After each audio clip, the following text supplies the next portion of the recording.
Just a boy, Christmas brought so much joy. Couldn't wait for the presents and laughter. I couldn't sleep late at night, looking for Santa with lights. Those are the memories I still remember. Then I became a man, lost sight of who I am. But right in front of me was the answer. 'Cause on Christmas I feel joy, and I turn back to a boy. The answer is to stay young forever. This is not a Christmas, this is not a Christmas song. This is not a Christmas, this is not a Christmas song. This is not a Christmas, this is not a Christmas song. This is not a Christmas, this is not a Christmas song.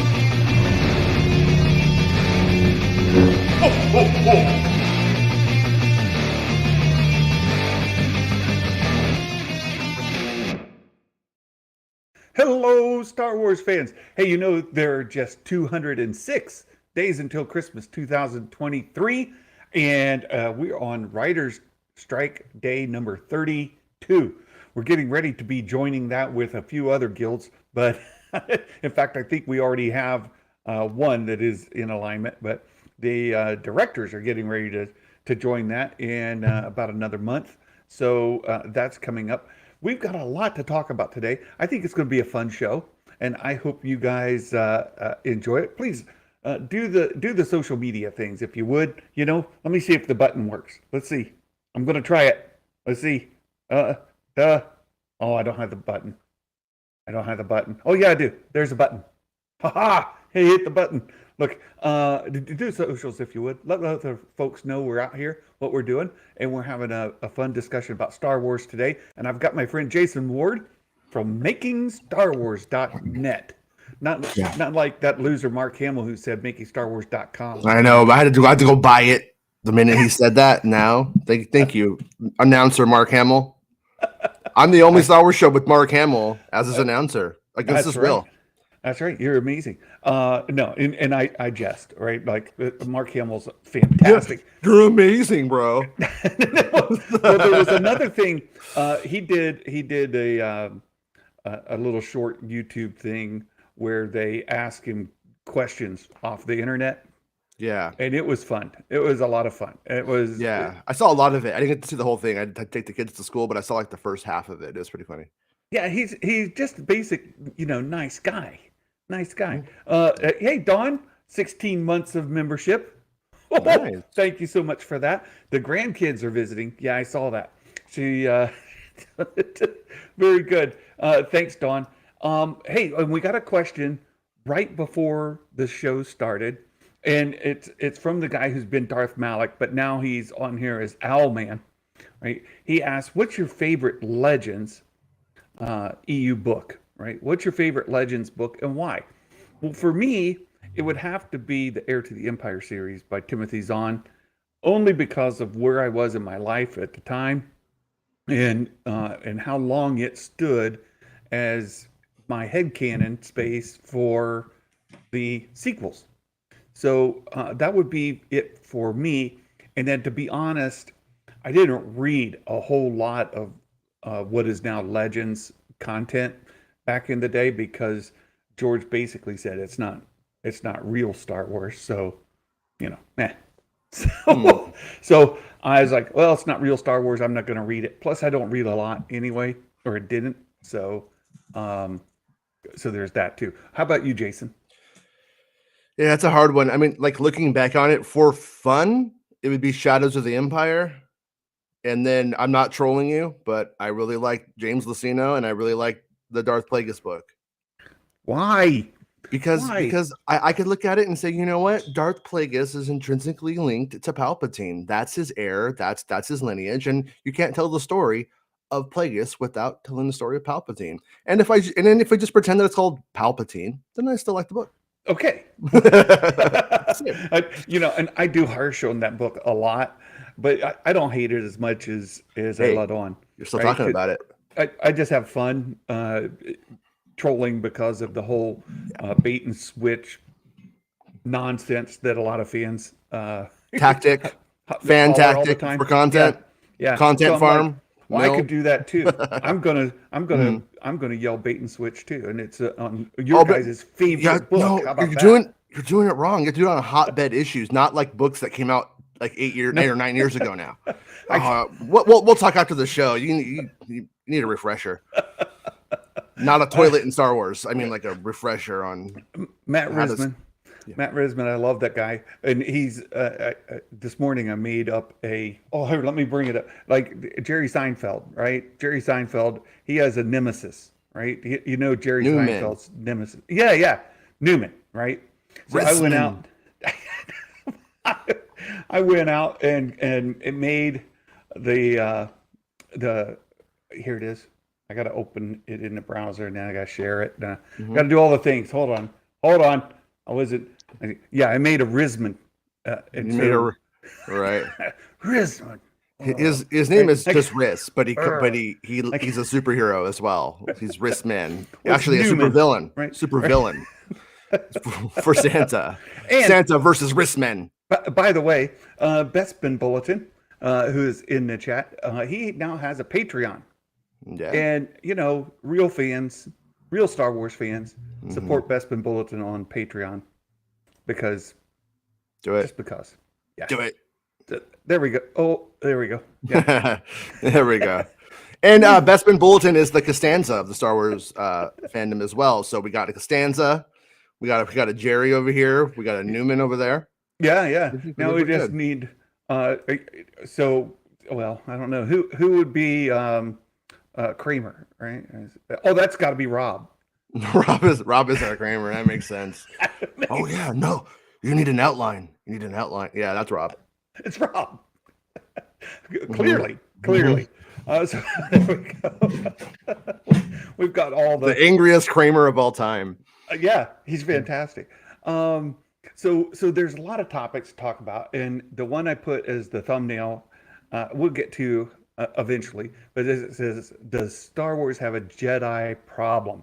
And we'll talk about that because there's tons of things to talk about with that, and I think it'll be a fun discussion because it's opinions, right? It's opinions, and everybody can have one and not be wrong. So yeah. Yeah, there's kind of like different levels, I think, to evaluate that topic. So I'm looking forward to it. Yeah, I think so too. And I mentioned the writer's strike. We're well into it, and it's Yeah. I think still in its early days. I doubt that we're halfway through it yet. Nothing, absolutely nothing has happened. Right. And because Well, they're negotiating on multiple fronts, they're like, oh, we can't negotiate, we can't go back to the table with the writers because we got to talk to the directors. well, I'm going to say one thing. I do think one thing significant has happened, Oh yeah. and it's something that a lot of people haven't tied together, but in my tiny little brain, I have. Okay. And it's Yeah, tell me. removing all this content from platforms, deplatforming content. And there's a reason they're doing that. And a lot of people will bring up they don't want to pay residuals, right? Yeah.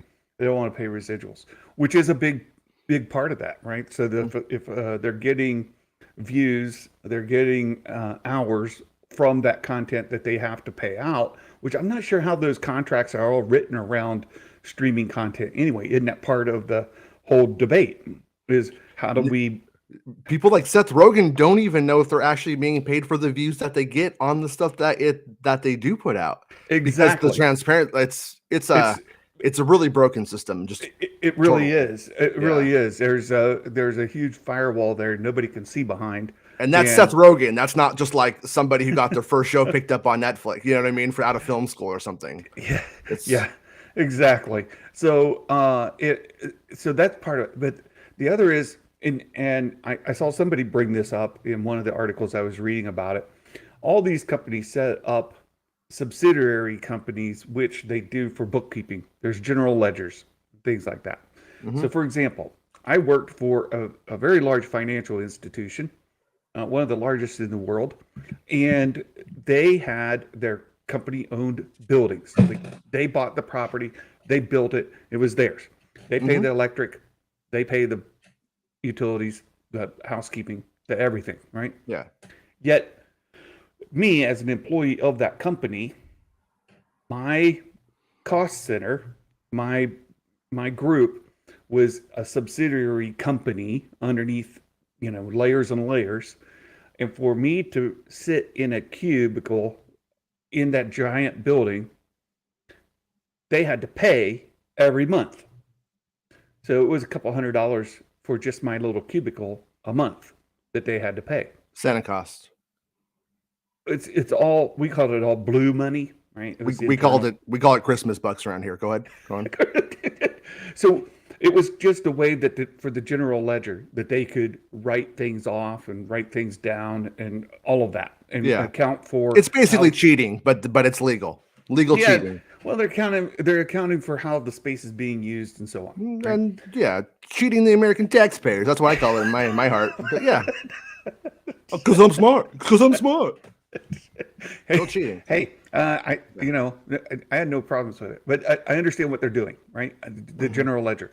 Yeah. Well, these companies seem to be doing the same with their streaming platforms, where let's say that they created a show directly or a movie directly for the streaming service, like the Peter Pan and Wendy or the Peter Pan movie, right? That just came out. Right. That went directly to Disney Plus. Right. So Disney, that platform, Disney Plus, is paying the parent company the residuals or the licensing fee that they would otherwise charge somebody else. Yeah. So if they were going to rent it out to ABC is not a good one, HBO, right? They were going to say, hey, HBO, would you like to release this or wherever, right? They would charge them a licensing fee. So they do the same thing internally. It's just money from your left hand going to your right or your right hand going to your left. It's internal bookkeeping. So what they do is they deplatform it, right? Then they don't have that expense, even though they didn't really have an expense anyway, because it's all internal money. Right? Yeah. Yeah. Yeah, it's how they make things appear to be a loss when they're a win. Like the big example is that Queen movie. It made $1 billion, and it never made money, according to Hollywood accounting. You could look that one up specifically for good articles on how that practice actually has been working. But it's and that's been going for years. Like Batman 89, one of the most successful films of my childhood, is considered to not have made any money from that same kind of funny accounting. Yeah. So by deplatforming this stuff, they're reducing costs. Costs. I put it that way because it's not real costs. And that's not the only way. There's hundreds of ways that they do these little things to make things go their way. But because of the writer's strike, because of managing their budgets, right? Managing your GL, they can weather the writer strike longer through this deplatforming is my presumption, right? Yeah. I think that is a bookkeeping measure to help them weather the strike even longer. So I think some of this deplatforming that's going across all of the studios, we can mention Disney Plus because it's foremost, but HBO does it, Netflix does it, like all of them do it. They deplatform stuff because Netflix especially because they do have to pay licensing for almost everything they do, right? So I think that's part of it. And when we get into a discussion about say Taika Waititi, right? Little Tykes, call him around here. He's on vacation. What site is this? What is this? It's got the font is so little, I can't see anything. I know how you're supposed to read when the font is like micro print. That's the thing about making StarWars.net is we got like big girthy font, you know? Exactly. I mean, what am I supposed to do? Get out my readers, right? So, you can support it on Patreon. If you support it on Patreon, he'll make the font bigger for you. I'll get my Santa readers. Oh, there you go. That way I can read it. Right. He's like, Best is like, I hate those guys. I know he does. Those are my friends, and I hate them. It's fantastic. So we'll fix his problem for him, right? We'll Enhance Santa, enhance elves, enhance. So Waititi, he's on vacation right now. He's just hanging out with his wife on the beach, chilling out. And if you don't know who his wife is, Google her, and then you'll be like, "All right, Taika." Rita Ora. Oh, dude, I wouldn't write it. I'd take 10 years to write a Star Wars movie too if I were you, bud. Taika's a player anyway. I mean, we've all seen the video, right? No, and she's an accomplice. That's why I'm like living his best life. He's a big dork, and he's making it happen. He's an example to all of us. Yeah. Well, this is so Bespin says, I don't know this, but I assume that Taika began a rewrite of the project at the end of last year, started this, given the departure of Wilson Cairns, right? Taika is only now penning the second act after 3 years of work. Presumably, 3 acts is how we do that.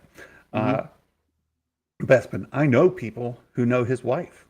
Tell her I said what's up. No, I'm kidding. This is Taika's like, do you want to join us? I'm like, oh no, I'm cool, dude. I'll be all right. I had some. Yeah. Have a good one, bud. It's also worth mentioning the current Writers Guild of America strike, which forbids the filmmaker from continuing to work on his script until an agreement's made. Right. So that's why I tied this to that. Yeah. And he brings it up in his article. Like Kathy says, Kathy was saying he needs a third act. He's like, I'm on the second, or I have a middle problem, kind of.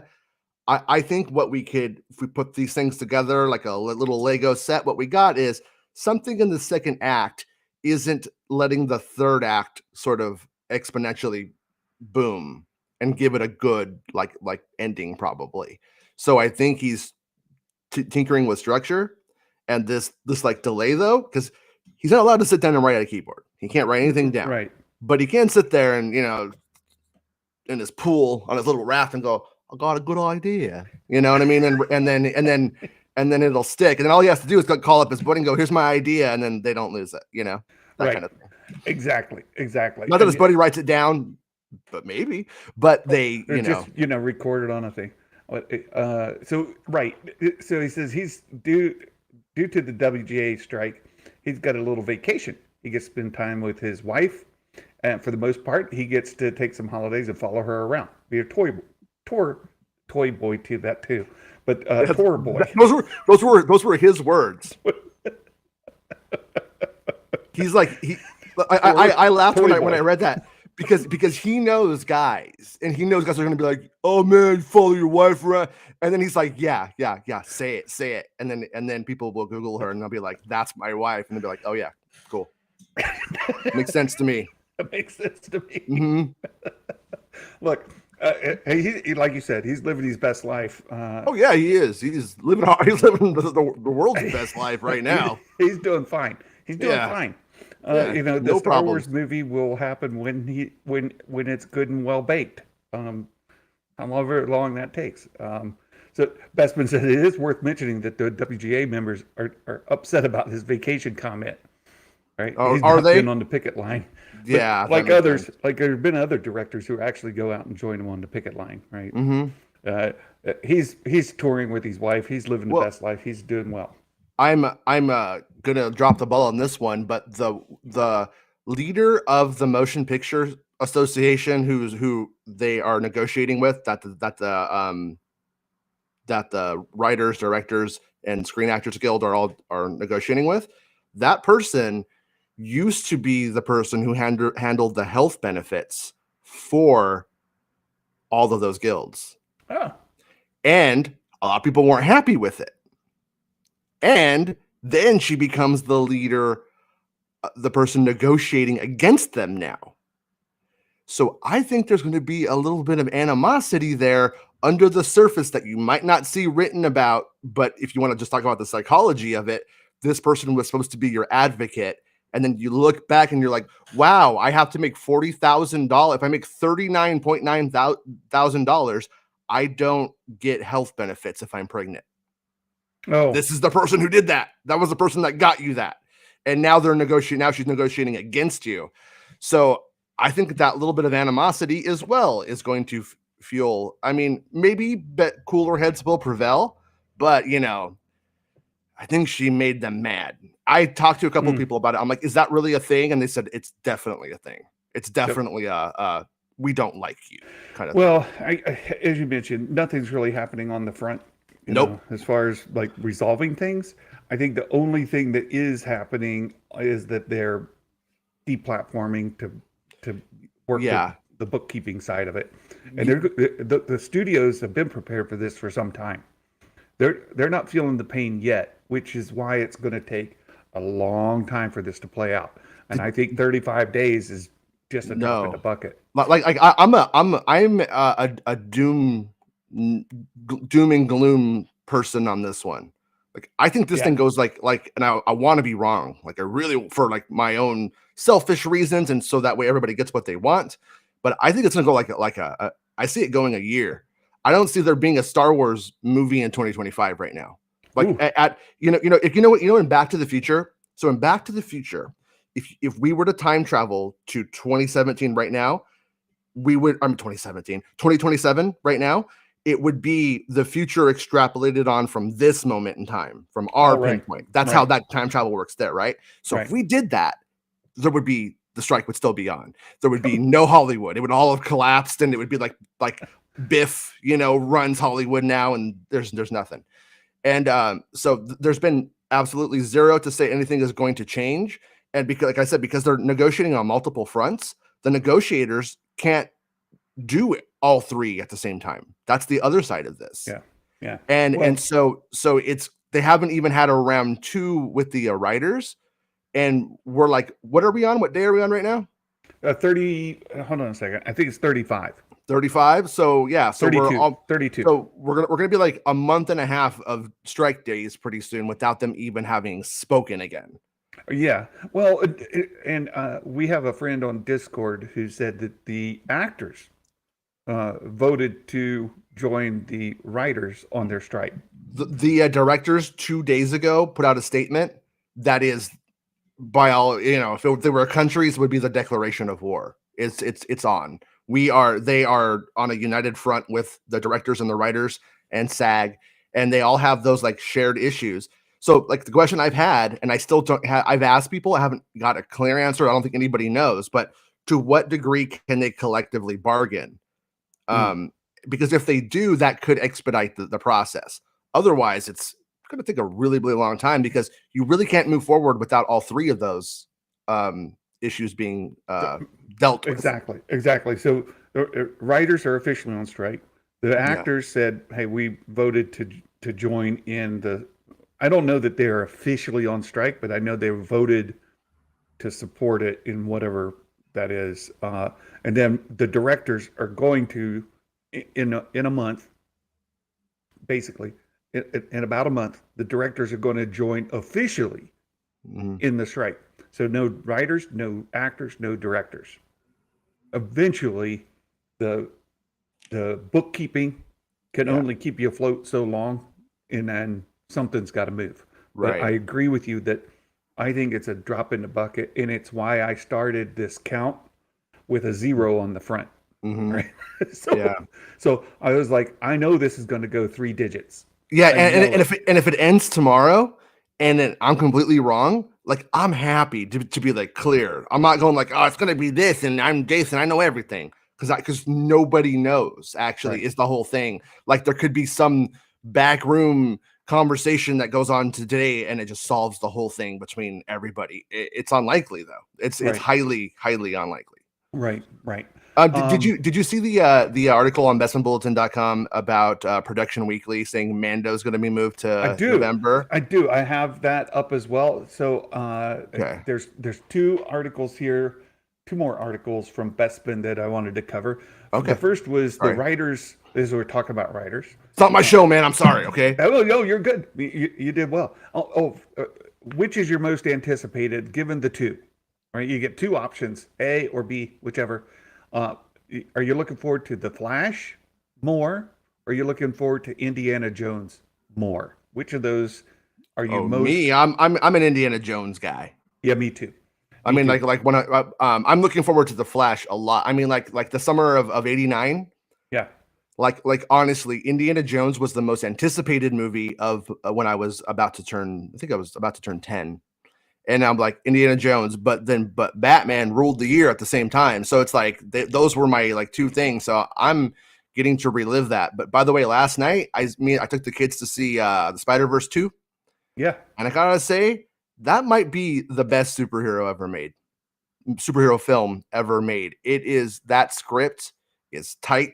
The visuals, I mean, the only thing I could say about it is it goes a little bit long in certain moments, but it does it for beauty. And I'm like, you know what? It's beautiful, so it's fine. You know what I mean? Though when it goes to streaming. Yeah, it's real. I mean, it's like Back to the Future Part 2 mixed with The Empire Strikes Back. So that's like a movie almost. I'm not a big Spider-Man guy.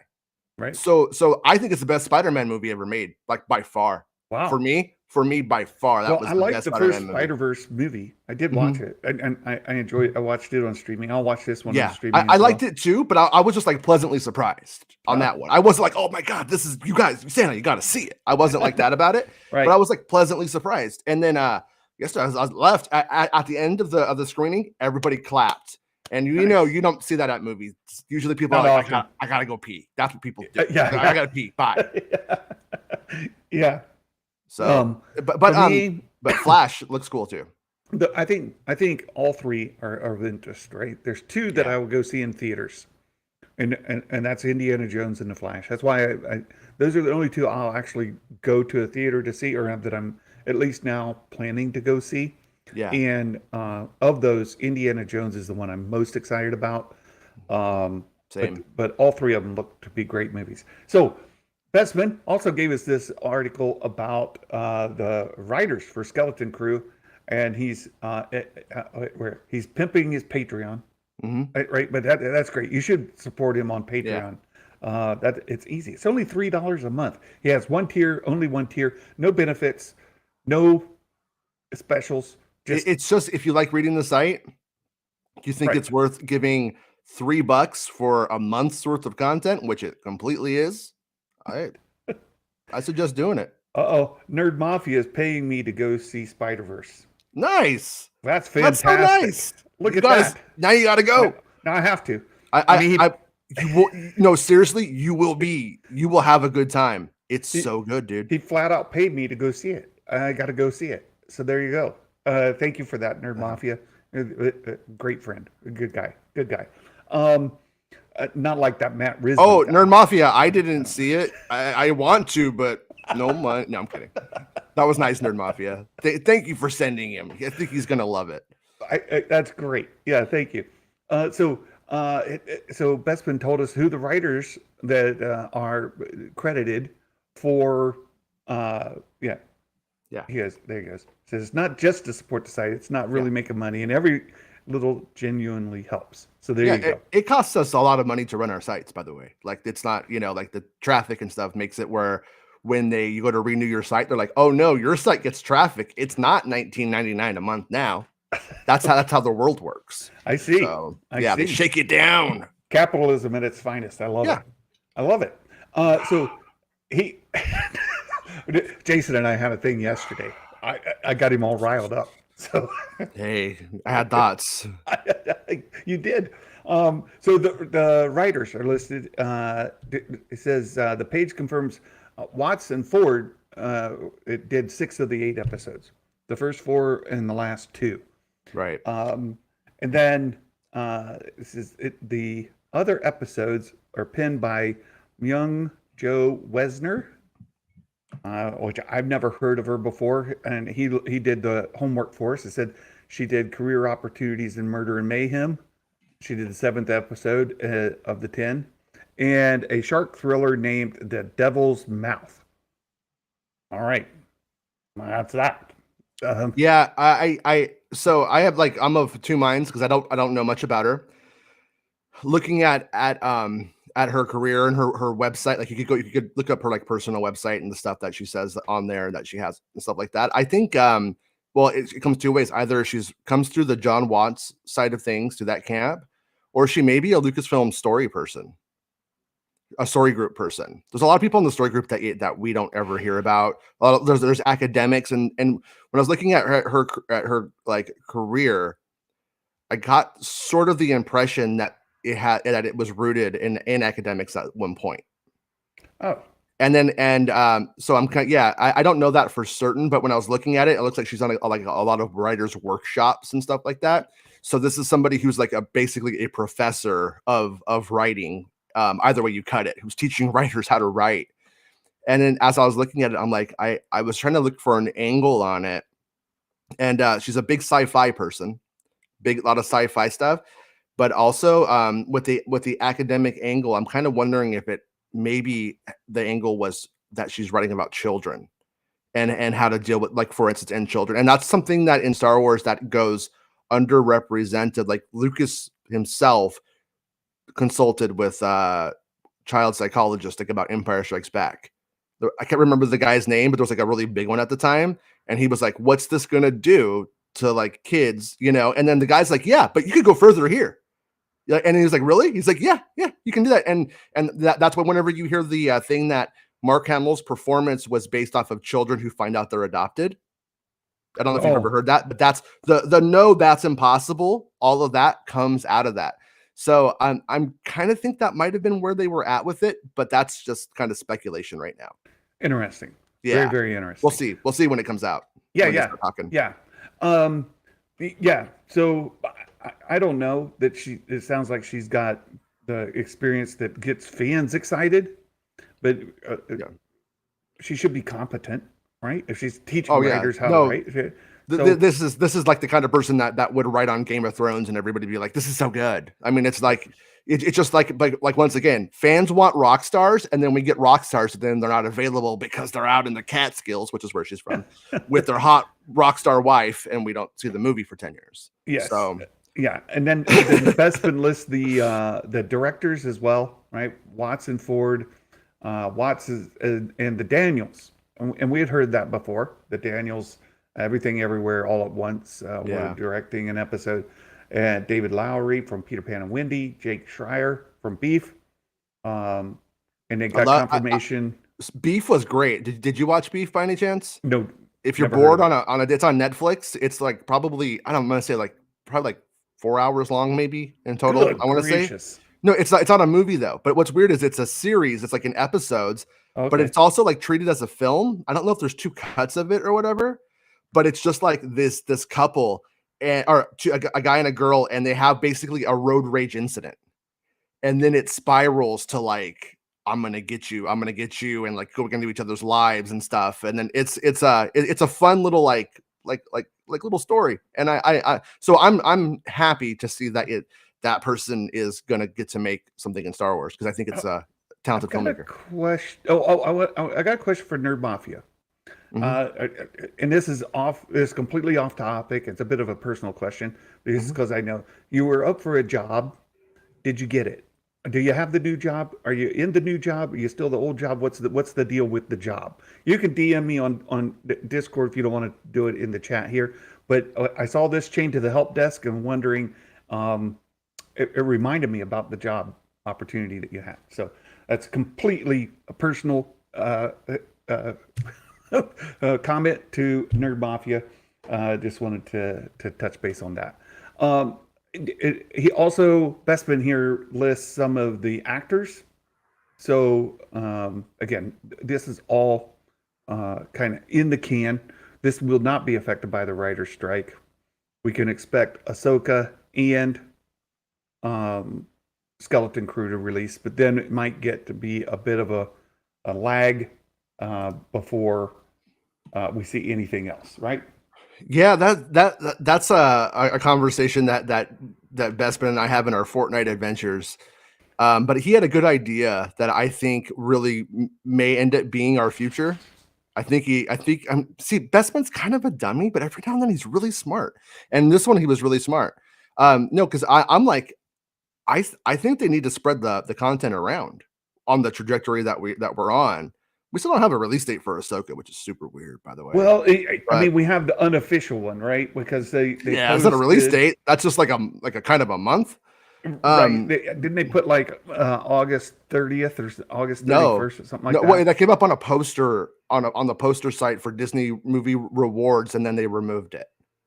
Which Okay. they either, which I don't know why they would have removed it once the cat was out of the bag, and then they never followed up. Usually, when Disney messes up, they go, "Well, cat's out of the bag," and then like a few days later, they've had their little committee, and then they put it out. This time, they just didn't do it. So, anyways, I'm not saying Ahsoka is going to be delayed or anything like that, but the other shows, I think they might want to consider because if once we hit a certain point, there's going to be a Star Wars like desert where there's just Right. nothing Star Wars. There's Marvel stuff they can put out, It'll be but it'll be Bestman's 1995 all over again. yeah, but Bestman's idea was that no, they might like take Andor and break it in two, like Right. 6 and 6, Oh. Mm-hmm. and I'm like, yeah, that might be a way of making this all make sense. Well, and didn't you mention that the writer strike does not affect animated? That's something I don't honestly like.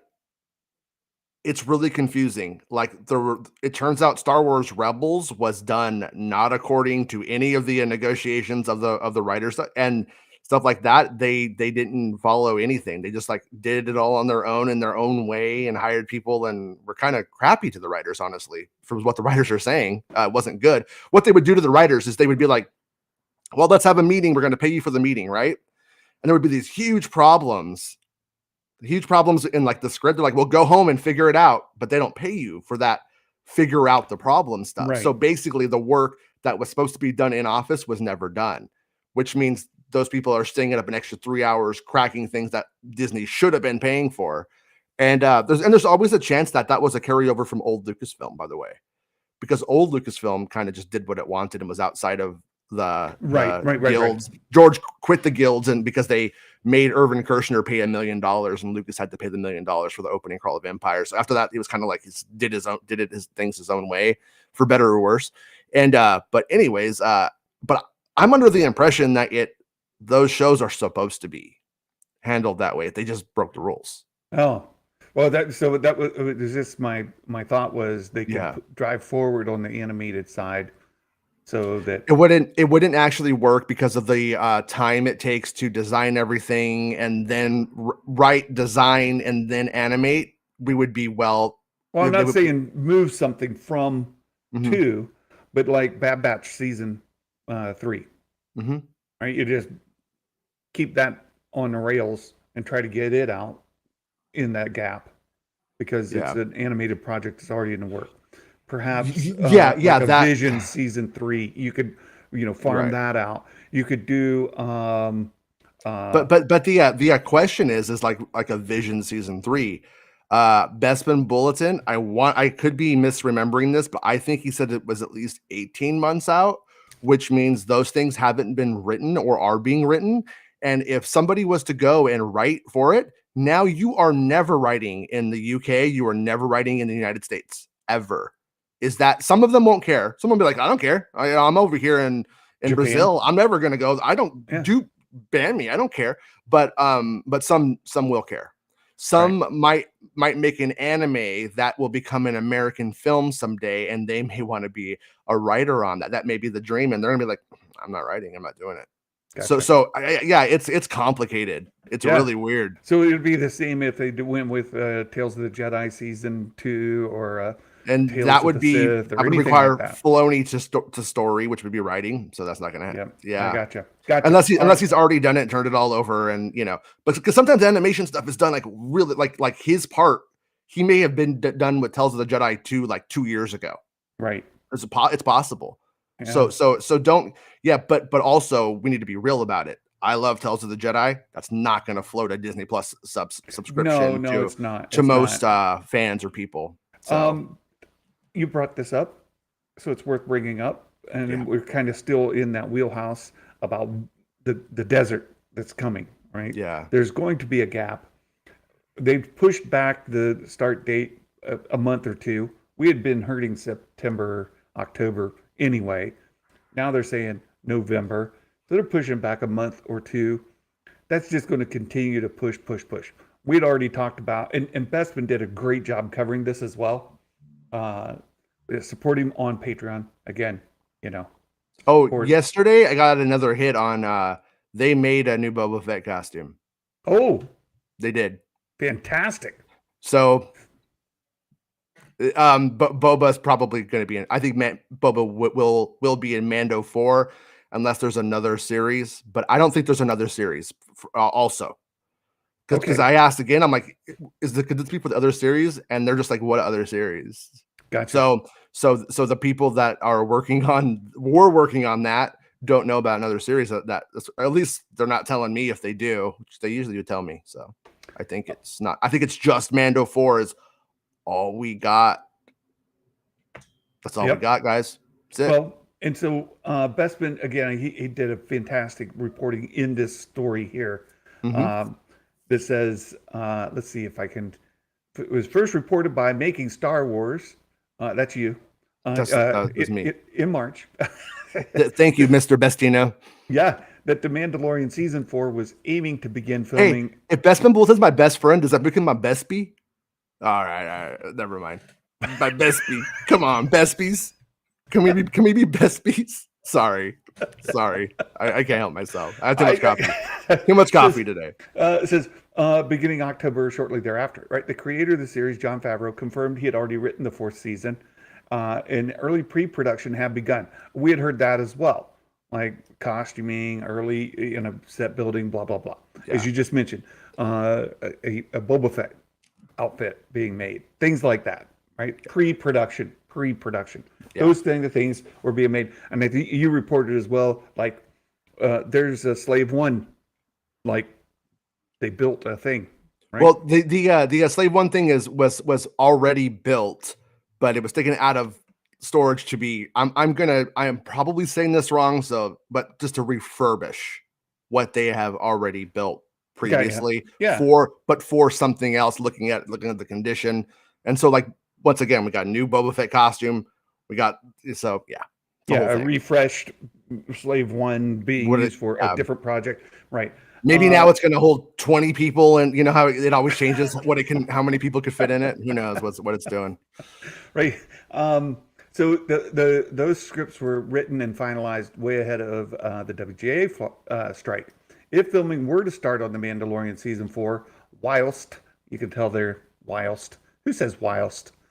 Anyway, Meg says whilst as well. Those Brits.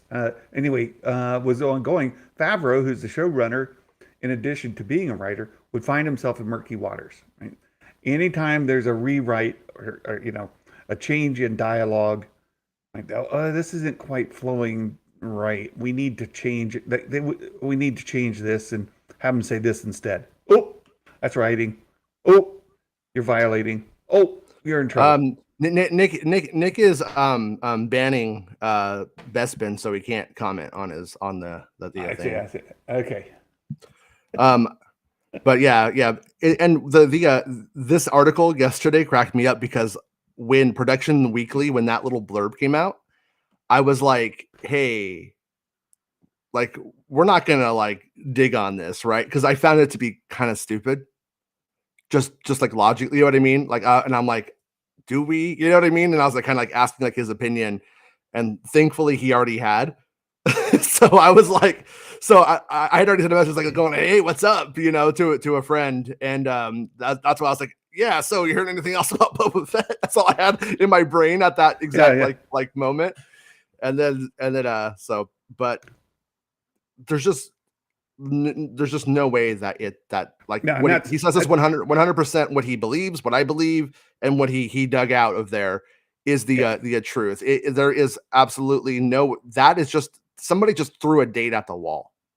Well, and they're going to just kind of keep a placeholder for some time, right? And that placeholder is just going to keep moving out as it needs to, and it's fine. It's whatever, but don't get too vested in it. And by the way, Jason, if you want to send Bespin the link to join us, do that. But it says, despite the scripts being complete, Favreau would not be allowed to cut for time, complete minor dialogue, narration changes, would not be allowed to make technical or stage direction changes. And as a showrunner, he's part of the WGA. He's producing, writing partner, blah blah blah. Right. So it would be scabbing right? And it wouldn't fly well. So there's that, right? Um, Investment says following the production weekly report, I reached out to two separate sources to ask for an update on planned filming for Mandalorian season 4 to see if they could confirm the November rumor. One source simply dismissed the claim, right? Psh, no. Yeah. And the other said everything's on hold, would be until an agreement's made. There's no planned timetable, reminding me possibility of the DGA strike, which we mentioned before as well. So look, they're just punning it out month, and eventually, whatever date is on the calendar will land. Right now, it's like strike it's will 2 months out. They just move it up 2 months and go like that. That's it's just it's not fan math, it's industry math, but it's not. And 100%. the other thing is that I was always told that that schedule was set up for like with Hanukkah and Christmas breaks sort of lined up for everybody. And if they go and they start out there, then they go on break. Oh, look, Kramer joined us. Hey, Kramer. Evil Kramer. Evil Kramer. But point being is, I mean, and there's always a chance that if they're just like, well, we don't really get that good of a break this time because we've been on a break. There's a chance that that does happen, but I don't see them wanting to start and stop.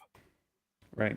So in my opinion, just my opinion, no matter what happens, I don't think the Mandalorian 4 goes into production until January at the earliest, which is when they would have like kicked back up and returned.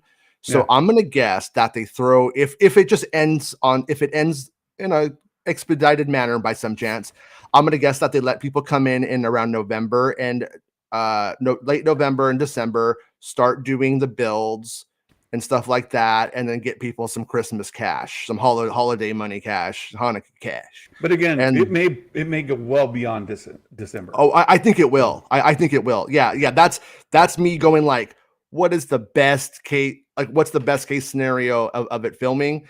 So So if today they just announced that it was over, the strike is over, maybe they would rush it. But let's just say it goes another month or two, then it ends, right? I think it's like start of next year at the earliest. I want to kind of push through some other stories so that we can get to the one that's here, right? Yeah, because that's going to be a fun discussion as well. Empire Magazine released a couple covers. Look exciting, right? Yeah. This comes out next week. Next week, this article will be published. Star Wars world exclusive. Ahsoka, sabers up. I like that. Sabers up, like riders up. We just had the Kentucky Derby and all that. As the iconic warrior finally takes center stage, Rosario Dawson and her rebel crew reveal how they're transforming the galaxy. So we get that, and there's another cover. I don't know what's going on with this one. I don't know what that is. What's that? It just looks like she has a Kaminoan neck. Right. It looks like she has like she's Dirge. Like, is that Dirge behind her? What's going on? This is Thrawn, right? And then she's like coming. That's Thrawn? I'm not even kidding. I didn't see that was Thrawn this whole time. Yeah, if you take her head out, right, you can see that's Thrawn, his outline, and then like she's coming through there. But what's weird is like her shoulders go out this way, right? Did you watch Pee-wee's Playhouse when you were a kid? Yeah. Remember Jambi? Well, I was an adult. Like a high, make a hiney ho. That's what it looks like her head's gonna do right there. She reminds me of the Clone Wars movie, that animation style with the real long necks. Yeah, you know what I mean? like remember Dirge in the animated show? He had that neck. Yeah, and then like that's what I see behind her right there. Is like it's Gandhi Dirge. I get where they wanted her head coming through, on the back of it. Like, I get what they were going for. It was one of those things where somebody had the idea in their mind, they pitched it to go, that's it, and then they went and had to do it, and they're like, oh no, this is hard. This doesn't work. It's weird. Too late. It's weird looking. And their the article hit. I didn't see the article hadn't hit when I this is just a teaser for the article. So they're saying, hey, we're going to be releasing this and it's coming. Here we go. Here's our exclusive look at the character's more moved to live action leading lady, including brand new interviews, never seen before images, and much more. Your We Star talked to Wars gal Filoni, pals are back. Dawson, Bordizzo, Winstead, Stevenson, Nicholson, and Favreau. Oh, and Your, I don't your know why she mama, does your it. daddy, and your bald-headed granny is what it says as well. So look, this should be a great article. Something I think folks will enjoy. Yeah. Right. And then there's this question we have in the chat. Right. Are you excited for the Superman legacy? I'm a huge Superman fan, and I am. I really wanted to see Man of Steel 2. That would have made me happy with Henry Cavill. Superman Legacy, am I excited for it? I don't know. I don't know that I trust, what the story is going to be. You don't like not a James Gunn guy? He's hit and miss for me, so I don't know. Maybe Yeah. I just don't know. So am I excited? I'm hopeful. I'm hopeful. Yeah. I think, well, personally, those last round of superhero movies never got going for me. Like they just never. I was having to like work to enjoy them, personally. And so I'm like, well, change is always an opportunity. That's how I'm looking at it. So I'm like, all right, let's see what you can do. But also, I like the fact that James Gunn, he's like either our age or a little bit older than us, and I think that like he liked like Superman was defined for him the same way it was for us. And so there's a chance he's gonna bring in what like worked like from when we were kids about like the Reeve stuff, and then take it further though, and in a modern way. So that's where I think the big opportunity is, like for that with that creator. Yeah, yeah. Let's see. There's another article. What's Oh, up, KG? so this is I just working through the chat here. Let me see if I can. Superman's greatest comic book character. I agree with you, Big Shack. I agree with you. If I get caught up. That's what I call Shaq Fu right there. That's Hey, true. Mike Porter's in the house. Pee Wee's Playhouse. Yeah, I was an adult or nearly adult when Pee Wee's Playhouse came out. It wasn't. I wasn't a kid. But yeah.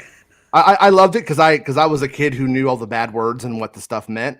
And I love the show because it always had that like double meanings. And I was like, man, this show is not condescending to me. It knows what a little punk I am, Yeah.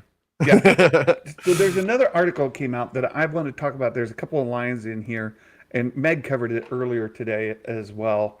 This is on the direct, and this title's a little inflammatory, right? That he calls out toxic fandom. He never calls them toxic, but that's whatever. But the article itself has some really good things about it. There's let's get down here.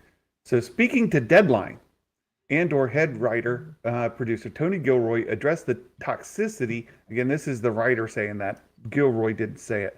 I don't want people to get like, Gilroy called us Star Wars fans toxic. After he's done with Andor, he's gonna call you all maniacs. Just trust me, he is. maybe. Yeah, myself included. So he says, looking at the comments Kennedy sees every day, Gilroy was shocked by what he saw happen during his work on Rogue One. That's back when. Says it was shocking because I really didn't have any exposure when Rogue One happened, and everything that happened, I was really blown back by what's going on and it hadn't paid attention to. So I knew about it when I came back. I knew what to expect. So just kind of talking about the passion of the fans, and that's sort of how he puts it. Yeah. And that is political to say it that way. That's like the most PC version of it, because it's not passion when all you're doing is grifting for super chats. That's not passion.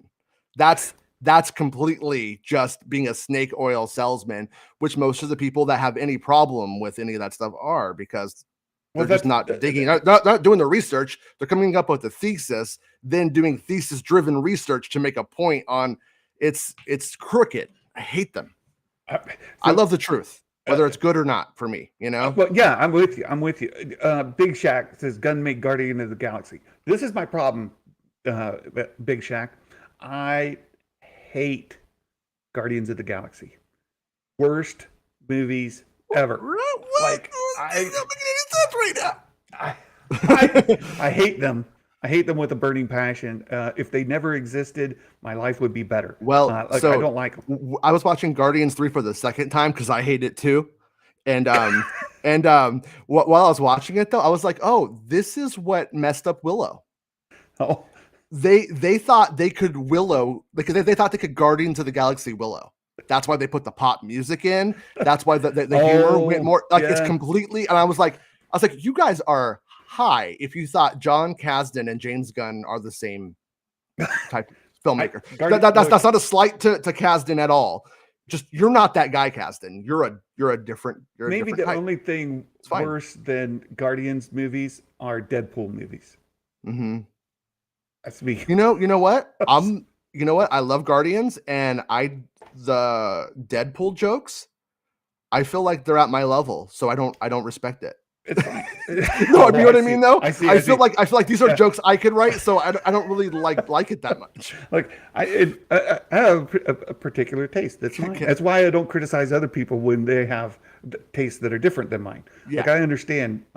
It's taste. It's opinion. Yeah. But anyway, go on. This is what I like. This he says you have to realize the community has a passion, and then he compares it to religions. Mm-hmm. For many people, Star Wars is likened to a religion. Right? They're that passionate about it. You know where it goes or it comes in is it comes in like sometimes I'm very pessimistic, and when I am, and I have like Christian friends such as yourself, but not you specifically, where I come in and I'm like, oh no, faith is not going to save us on this one. We got to save ours. Then they're like, they don't like that. They have this because it's about faith. And so for fans, they want to have faith that this thing is going to be good or it's going to. So then you have like the side that's just, I'm faithful. Stop with the negativity. And it's like, it's not negativity. It's just that your faith is being challenged in this thing being good. Right. So it's like, but you could really mess up somebody's like balance and just enjoying this thing with that attitude. I've been the guy on both sides of that. Many of them view canon as scripture. Yes. Right. Like it's that level of importance. And now George is God. What did George intend? What's the original George intention? And it's like George had like 4 or 5 intentions because he comes up with 4 or 5 ideas and then pivots to the most convenient, easy one for him. So I just Kasdan ain't built for this, says Bespin. Right. So he says my attitude and an attitude as much as we as far out there as we get, as much as we bend the tone and idea, we never are cynical about it. We have to take it more seriously than anybody's ever it said we have to take it more seriously than anyone's or anybody's ever taken it. Yeah. We're never winking. We're never kidding. But it goes down here. We have this mix of people. Now, this is really, really, really what I wanted to pull out because there's a lot of people grousing on about Acolyte. What's her name? Leslie Headland. Leslie Headland. Mentioning that in the writer's room, we have people that don't know Star Wars. And they're like losing they're losing their friggin' minds over it. Gilroy don't know Star Wars. Well, yeah. Gilroy says, we have this mix of people who know nothing about Star Wars on our show. We have a mix of people who know nothing about our show. Look, I think folks who watch Andor, who are fans of Andor, think that it has some of the best writing of any Star Wars show, period.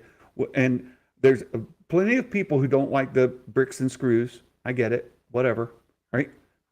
That's not your Star Wars. It doesn't have lightsabers. I don't like bricks and screws. I'm joking. But they don't have lightsabers, not using the Force. It's not Jedi and Sith. Right? So Andor's not their thing. I'm fine. Make the thing I get it. Before, please. But the people who enjoy the writing for Andor. I think it's some of the tightest, some of the best, some of the most, the deepest and most consistent I within mean, its world. Right? I would say it's pretty much. You could objectively say those are some of the best scripts, if not So the best scripts ever written for he a says Star we Wars project. Yeah. exactly. And so here's Gilroy saying we have a mix of people who know nothing about Star Wars on our show. Mm-hmm. And then we have a bunch of people who are huge nerds. It's a Well, marriage of knowledge and history mixed with real ambition to take it someplace else with a hopefully respect. I want to respect that audience. I think Leslie Headland is all of that wrapped up, and she is the sweaty. She is the nerd, right? In this case, it's not Gilroy who is the sweaty. He doesn't like Star Wars isn't his thing. He doesn't nerd out over Star Wars. He's not out there consuming EU content and all that. He has no care for it. But he has those people in the room. Leslie is that person in the room. She wants this to be fantastic. And you know what else? She's going to have Force. She's going to have lightsaber. She's going to have Jedi and Sith and all the things. So I think people should be super excited. And this deal that they've made about Leslie having non-Star Wars fans in the writers' room, so did Gilroy. Because it's about human experience. Calm that's yourselves how down. you make a New Hope, because it's about a basic human experience. When Star Wars Rebels was premiering at Comic-Con, I finagled my way into the screening. I had to work my little butt off. Nice. And afterwards, I was talking to Tia Sakar, who plays the original Sabine in the animated show. I was like, so how you liking all this? Like, how's all that for you? You know, because it was a lot. And she's like, they asked me if I was this like huge Star Wars fan, and then they were super mean to me because I didn't know much about it until I got the job. Mm-hmm. And it's just like, do you really think it matters if that person knows everything about Return of the Jedi if the script is crap? Yeah. And if the script is really good, do you think it matters if they know everything about Return of the Jedi? Because if the script is really good, they don't need to know anything other than what's on the page, because that's what the actor and the character is experiencing. And that's where we have, and we're gonna get into that when we get to the actual topic. There is a literacy problem with filmmaking and storytelling, where these people don't know anything about it. They've never read a book about structure. They've never even looked at like Truby or something very basic. And then they come on, they're like, well, let me tell you why you're a jackass, Tony Gilroy. It's like, that's Tony Gilroy, dude. No, like you're telling like the professor of writing that they don't know what they're doing. And it makes my mind blow up. I just can't, you know what I mean? It's like going up to like Brian Mann going, let me tell you how to play guitar. Here's how you do a chord, bro. It's like, no, don't do that. Jason, you're saying what I would just differently. Mm-hmm. We have so many, I have to be careful about how I say this, because I have friends like Star Wars Theory. He really helped boost my channel. I've been on his live stream a couple times, and am in the wheelhouse of people who may get invited back.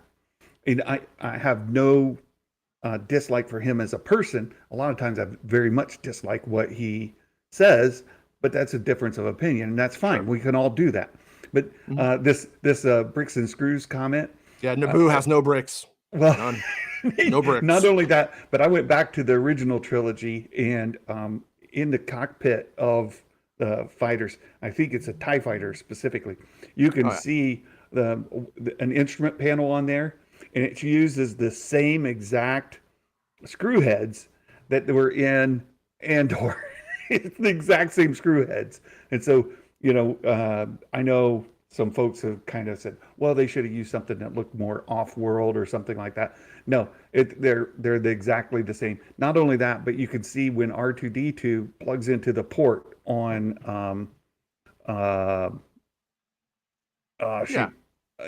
Indoor. Well, can't you see it in the Death Star as well when he goes into the schematic thing when he goes to get the readout of where they're at? Yeah. So you can see it. They're in there. They just use flathead screws. It's all fine. But here's the like basic design overlook here is that in Star Wars, there will be a design motif that defines architecture and a place. Yeah. And in that story, in Andor, it's a brick civilization. They're built on brick, and the brick has story significance that they turn you into a brick and put you in the wall like Pink Floyd, bro. And it's like a whole thing. So it's world by world, right? So different worlds are going to use different technology. If you showed up to Tatooine and there was a brick house on there, and not that kind of brick house, but like an actual brick house, or grass huts. All right, we've seen different kind of structures, so it's all good. It's all good. The topic for today. I made this beam all by myself. What? Right? Oh, wait. Yeah. So, Luke, when gone, I can't read it. It's too small. Luke, when gone I am. Find another Jedi you must. There are lots of them. Not hard will it be. Mm-hmm. Right. Yeah. So there is a thing that has been going on since the OT, and the question of the day is, does Star Wars have a Jedi problem? And what kind of spurred this for me was this article that I read in one of the latest comic books. Shaak and Aayla Secura are alive. Well, apparently, anyway. So you see that we've got Dr. Aphra. Wait. No, they're not alive. Hold on. Okay, I haven't read the article. Okay. Yeah. It says, in Dr. Aphra 32, Dr. Aphra embarks on a new journey with an unwitting ally, Luke Skywalker. So Luke Skywalker and Dr. Aphra, she's taken him hostage on a mission. Aphra found an old holo message from Shaak to Aayla, calling her old friend to Seasun Temple, help guarding an ancient artifact, right? So, So she needs Skywalker to get entry. Luke and Aphra make their way to the temple and battle an electromagnetic storm and crystallized guardians blocking entry to the ancient site. The tomb raiding mission ends with Luke and Aphra falling down into a pool within Seasun Temple, only to find Shaak and Aayla Secura standing over them with lightsabers drawn. That's how you get this scene here, right? Right. So Shaak and Aayla standing over. This is Luke Skywalker and Dr. Aphra, who've fallen into this into the temple. So I think this is the cliffhanger of the show, of the comic, right? Yeah. I think that's the cliffhanger. I think this is going to be apparently that Shaak and Aayla. I don't think it's really Shaak and Aayla who are alive in the Skywalker or OT era. The thing is, you'll notice they don't have like the Force Ghost aura around them, anything like that. They do appear to be like physical, whatever. But you see Aayla Shaak standing on top of this pool that they're up to their armpits in. Yeah. Right. So I just don't think they're really there. Yeah, I think it's like a vision or something. Or they're somehow being manifest by the temple itself as guardians of some sort, and they're going to find out that it's not real. That's what I think. But that being said, we do have a number of other Jedi who are alive after the original trilogy. Right. Who survived Order 66 and are alive. We know two for sure that are alive. Ezra and Ahsoka. Mm-hmm. We know for sure they're alive after the original trilogy. Now, by the sequel trilogy, there's still some question marks, but after the original. And we also have Ahsoka isn't a Jedi. Well, technically. So that's right. And like he didn't say last of the Force users you will be. He said last of the Jedi. And this is part of the discussion, right? And Ezra is Ezra really a Jedi? Is Ahsoka really a Jedi? And what about Cal Kestis? Is he alive? I'm of like two minds on this. So without telling a really long story, the fan filmmaker or movie editor Adawan did a version of A New Hope where, like, because one of the lines says 30 fighters are attacking the Death Star. He put 30 fighters in frame. He went and made, instead of just changing the line to 6, he changed the visual effect because he wanted to do the visual effect, I assume. So he does that. But when you see it now, there's 30 fighters. You know how many what 30 fighters looks like on screen? It looks like a whole army is going at the Death Star. It does not feel like they are outmatched at all. It feels like an even Stevens fight in that shot. If you just take it. So that's why they say 30, because that's more realistic, but then they only show 6 because it's a visual language as opposed to verbal language, right?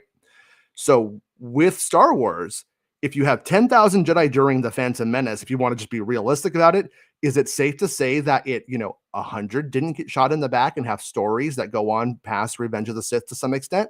Completely mathematically possible that not everybody was a Jedi or a Padawan to a Jedi general at the time. So it's completely possible. But the problem that you have is the visual language, where now when we see 20, because 20 could live, 20 out of 10,000 Jedi by that point, that's completely fair. Sure. But so what you have to do now, the problem is they have to be showing Jedi biting it during Order 66 every single time, or not every time, but as often as they have, oh, look, Stu lived, and here's Stu's saga. They need to show us other Jedi biting it. Maybe even 2 to 3, show 2 dying in Order 66 and how that one lives. And then we will feel like Order 66 was a prominent, impactful thing where they got wiped out. But without that, you kind of, like I said, you have that give and take, because it's psychological. It's visual. There's multiple languages going on here. Well, and I mean, there's only 2 death scenes of Shaak Ti. Why not 3, 4, 10? Yeah. I could always use another Shaak Ti death scene. They're great. She's like, Anakin, you're married, but now you're dark side. So let's get it on. And he's like, I'm gonna do it, because Shaak Ti, she was like doing the whole cougar thing to Anakin. Look at him. Hayden Christensen in his prime, 25. She couldn't say no. Who could? Who could? Her, get killed in 2 different scenes, right? Yeah. And then her showing up in this comic supposedly alive. I mean, we see Aayla Secura getting machine gunned in the back. So if you're like, oh, she's alive now, I mean, that's insane. Yeah, and if we don't have to pull the picture back up, but if we went up to it and she had a little robo tummy like like Boba Fett's buddy, then we would be like, oh yeah, okay, I guess, right. But we don't have that. No, we don't see it. Well, and she did get shot all those times in Revenge of the Sith, right? When the Order 66 came and they turned on her and right, and she falls. Yeah, they're just flesh wounds. Flesh wounds, I tell you, they were non-lethal. Yeah. Look, that's just kind of kicking off the topic. Maria touches on here, right? Yoda's words were undone more or less in Episode 3. Yeah. Yoda felt betrayal. She's brilliant, and she's extremely talented as well. But look, there's a couple things. When her fan film comes out, are you going to cover it? Because I'll cover Maria's fan film with you when it totally. Yes, I'll do that with you. Yeah, if that's okay. 1,000,000% yes. Yeah, absolutely. So the thing is, Yoda and Obi-Wan weren't exactly known for sticking to the letter of truth, right? Like what? Yeah, Vader killed your father. Darth, he killed your father, Luke, and then, well, from a certain point of view, and Yoda, he played a little free and footloose with the truth on multiple occasions as well. And for him to say, the last of the Jedi you'll be when I die. And then what does Yoda also say? No, there is another. Right. Fanjacture, Adam. 22 months of membership. He's coming up on his 2-year mark. Adam, thank you so much for your continued support. At this point, if you died in Order 66, you're a crap Jedi. Probably. maybe, maybe. I mean, we know lots of them survived Order 66. How many survived Well, until the original trilogy? Well, we know several. And what it does is it takes the line that we heard when I was a kid, right? When I was a kid, the line we heard where you're the last, we believed that he was the last. That's well, what we were look at. told. But you could also dig deeper into modern lore, which is what, it's not fair just to go like, oh, I'm only going to take what was said in 83 and anything else after that I have umbrage with. Yeah. When we see Nari show up to Kenobi, he tells him, go bury your lightsaber in the sand, bro. He tells him, you're not a Jedi. Those guys that are out there doing Jedi business still, that are trying, they're to some extent not considering them Jedi and telling them not to be Jedi for a long time. By the end of Kenobi, he obviously comes back around, but by that point, Nari's toast. And but you end up with a situation where also, so you end up with a situation where they're like, you're not a Jedi, you're just living, just live, just don't die. And then after that, once they're like trying to get back and fix the galaxy, Yoda was like the leader of the Jedi Council, right? Basically, he's up there. Him and Mace are kind of like the two bosses. Yeah. And so they're saying who's a Jedi and who's not. They're taking the little lightsaber out and making Kenobi a Jedi and saying, it is me who says you are the guy. And then now he's the guy. So when you have a Cal Kestis out there who's just going around doing his own thing for a while, Yoda's not necessarily going to acknowledge that.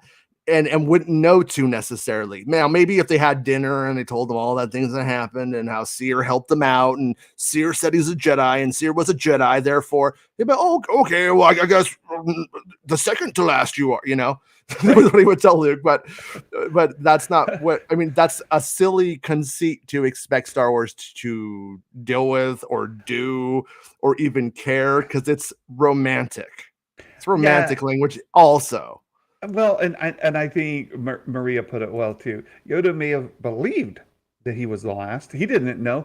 Nobody was like calling in and reporting in on a regular basis saying, "Hey Yoda, it's the monthly call-in meeting. I'm still alive."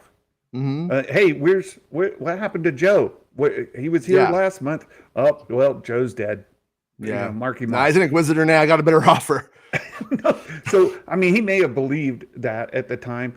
The point of the whole thing is that, look, we have to just be willing to adapt our understanding as the story evolves. There are ways to retcon it. And so that my understanding when I was, say, 16 years old and saw Return of the Jedi for the first time, that's, and then, now learning, okay, well, we've got all these other Jedi. It takes away from my 16-year-old brain. But look, I'm 55. I'll be 56 in a couple of months. Got to just kind of let it go. Right? Roll with it. Right, yeah. Maria? Yeah, 100%. Right? People just need to let crap go. Like, you got to be willing to let the if you want more. Yeah, well, so there's another topic, but before and try to remind me if I forget. But as far as the Jedi problem goes, I think part of the Jedi problem also exists with Force ghosts, because when Yoda passed, he became one with the cosmic Force, but he also had Force ghost abilities, which means, and if you go and look at Obi-Wan's statement to Darth, right? Cut me down, I'm going to become stronger than you can ever believe, right? Well, it's just passing on to another state of reality. Where they still exist.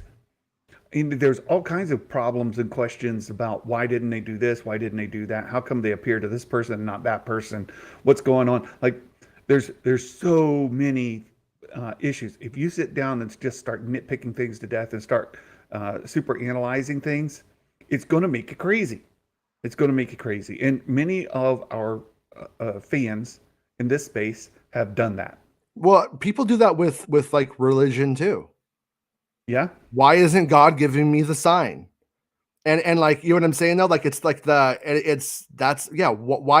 why, if there are a Force Ghost, why doesn't the Force Ghost just show up and then like do everything with him and guide his hands the whole? Because it's not how storytelling works at the same time, and it's not how, you know what I mean. It's about like I saw somebody that was like, I knew episode 9 was going to make me mad because I knew it wasn't going to be about Anakin. Knew it wasn't going to be about my Anakin boy. But you know what? Why would you think it would be about your Anakin boy when it's about Rey? It's like a trilogy about a character named Rey. And so at the very end, Rey doesn't do it. Rey doesn't do what she has to do to wrap up her trilogy. Anakin does it. The guy from the other fucking movie. Like, it doesn't make any sense. It just, sorry, I didn't mean to say the F word. But it just like boggles my mind, like that somebody could be so illiterate of like narrative conceit. I guess it's boggles my brains. It does, because there's a thing about, and you mentioned religion, and I've mentioned before, I've been a pastor of a Southern Baptist church before, and we used to focus on how to grow the church. It was certainly one of the things we were concerned with. We also wanted to, teach truth, and we wanted to help people in their growth in their faith. But you would look at it as concentric rings, right? So in the center, you've got your committed core. Well, those are the people who are going to help your church in everything. The ride or dies, kind of. It applies to fandom as well. You've got your committed core. Those people are heavily invested, and they're consuming more of the content because they're part of that committed group. And then you go out into further and further rings, where you get into then a periphery group that's much larger group, right? It represents a population. So your committed core might be tiny, like if you're in a tiny rural Southern Baptist church, your committed core might be like 3 people. So what he's saying is, he's like the Clone Wars people who are watching Clone Wars when it came out, that's like the committed core. And then once we get like episode 7 announced, that's where we get to this next ring. Continue. Yeah. So you've got a very small group of people. With Star Wars, that committed core grew quite large over the years, even when no Star Wars was coming out. Yeah. Like the original trilogy was passed down generation to generation. Fathers shared it with their children. Right. Mothers shared it with their children. Like husbands and wives. Like it was a big thing, and it just continued to grow. So that committed core was quite large, and it remained quite large for a very, very long time. And then the prequels came out, and your committed core grew. Right. So does each concentric ring. Right. So your outer ring of folks who only maybe go watch the movie in the theater when it's released, and that's it. They don't know anything else. They don't read anything. They don't. There's this guy who saw Revenge of the Sith 15 times. Right. Ladies, come on. Right. So you get into that outer ring. So you're always wondering, how do I get the people who are outside of the outer ring to the outer ring, and the people who are in the outer ring in, people who are in further in, and the people who are closest into that committed core. And you're going to have some people who slip out of the core, who leave. And are you replacing them at the same rate they're leaving? All this has to do with growth, right? Yeah. So when you move forward into the sequels, that's what they're trying to do, right? They're trying to reach and say, how can we reach a larger audience? The committed core, some of those folks, and some of us, right? We get too vested in the religion of it all. We get too vested in the canon being scripture. And when things happen in the new thing that don't align to your scripture, right, it causes that pain. And that's what we've seen in the fandom. We saw it with the prequels when they came out. We saw it with the sequels when they came out. That was me with Willow when Metallica started playing. I was in the committed core of Willow more than anyone. And then I was like, I'm out. I'm out. Yeah. So are you bringing enough new people in to replace the people who jump out, right? And that's always the challenge. That's what they're trying to do. Kathleen Kennedy, anybody else involved with any Star Wars project, from the writers, directors, actors, everybody involved wants to see it grow. And for all of the fan experts who have their own social media platforms to presume that the people who are actually doing the work are less competent than your social media platform group is a little. It strikes with a bit of hubris. Like maybe you are more knowledgeable than the people creating it, right? Tony Gilroy Yeah. doesn't give a Oh, crap about that when stuff, right? when somebody's just like a normal person who loves Star Wars and then they end up at like Lucasfilm, oh, they have a little time when they're kind of insufferable. They have big hubris, and then but you collectively kind of have that, and I understand. Like it makes Yeah, sense. Like you're like I made it. This is my like life's goal. I did it. right. I am the main character. Turns out I'm the main character in life. You know what I mean? That's kind of how I think what kind of happens there. It does. It does.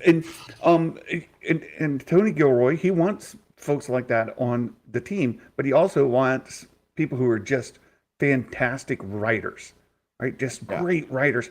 And what makes that really brilliant, and it's something I've brought up on this show many times, is my brother, for example. He's watched my show and he said, Brian, I don't know what the heck you're talking about. Yeah. Like I like Star Wars, but Well, geez, dude, that you're was also the thing about like when Gary Whitta was hired onto Rogue One is Gary Whitta's a jackass, and he said a bunch of stupid stuff like steal the Star Wars movies, don't give George Lucas another dollar. right, He right. was like, he was like on and on and on, just stupid stuff. And there's stuff we said on message boards that we didn't even have any real life ramifications. And then you become hired on Star Wars because they're making more, and like, why did I say that? And but at the same time, I'm like, yeah, but it doesn't matter that Gary Whitta didn't like the prequels.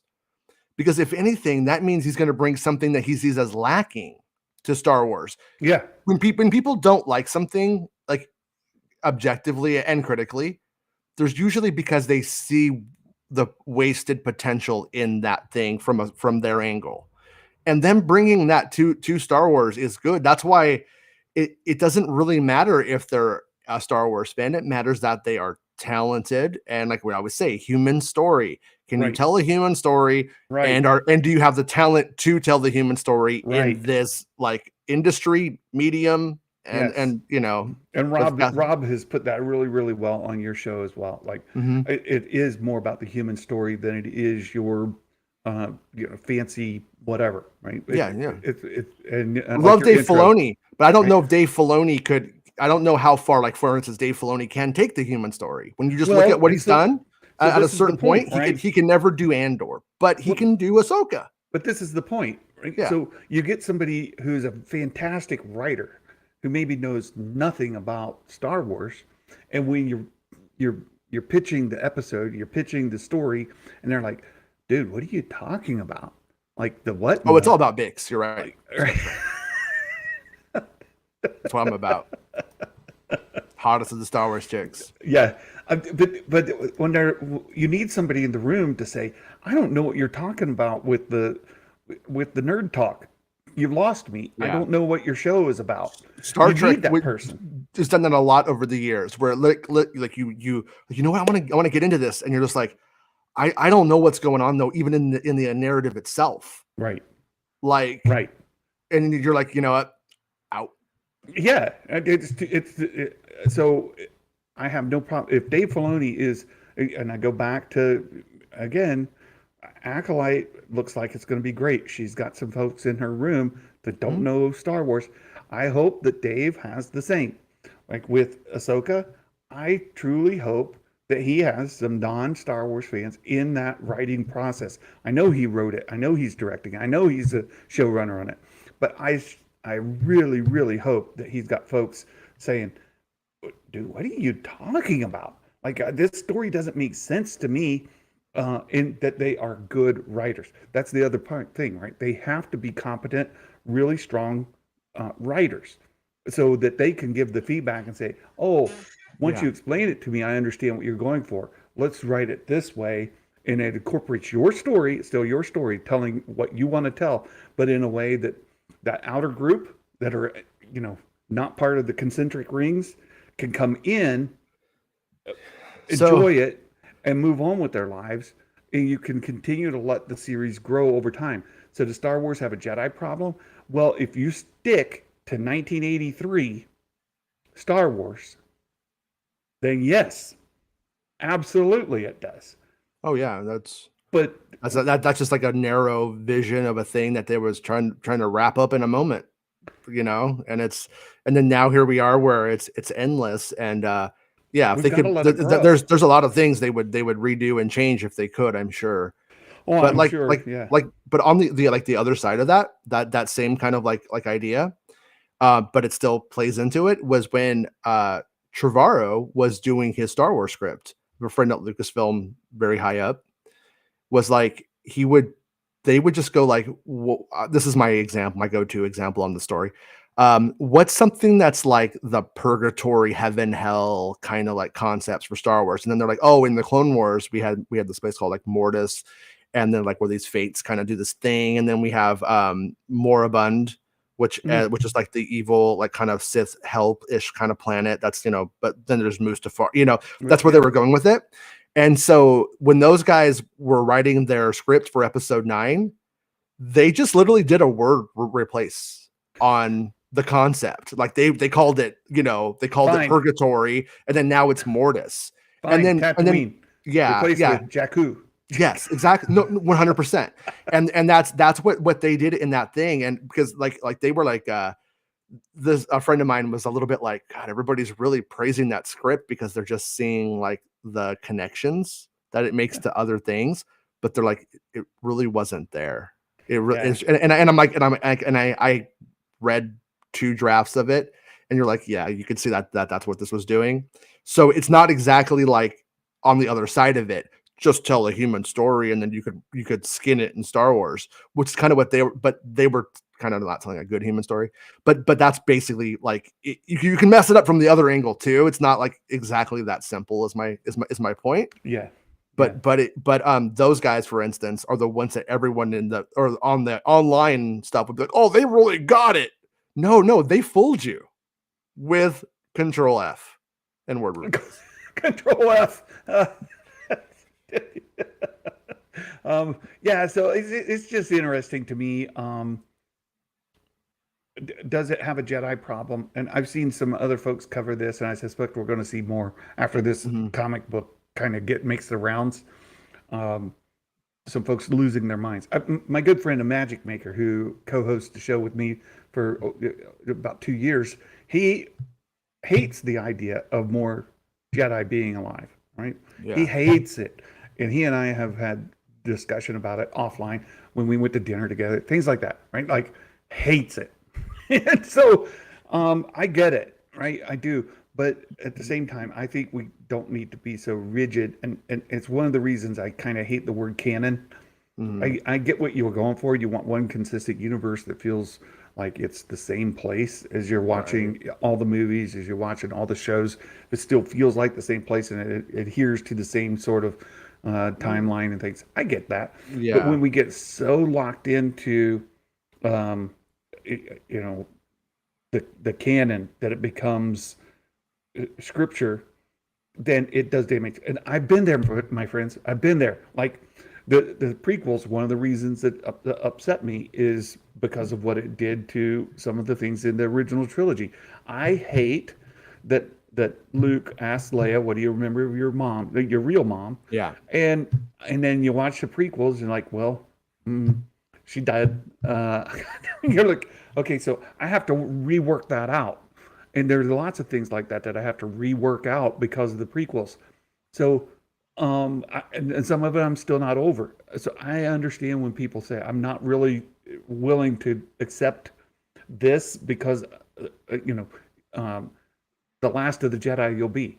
Well, so Ahsoka and Cal Kestis and but he died at least by the time you get to the original trilogy.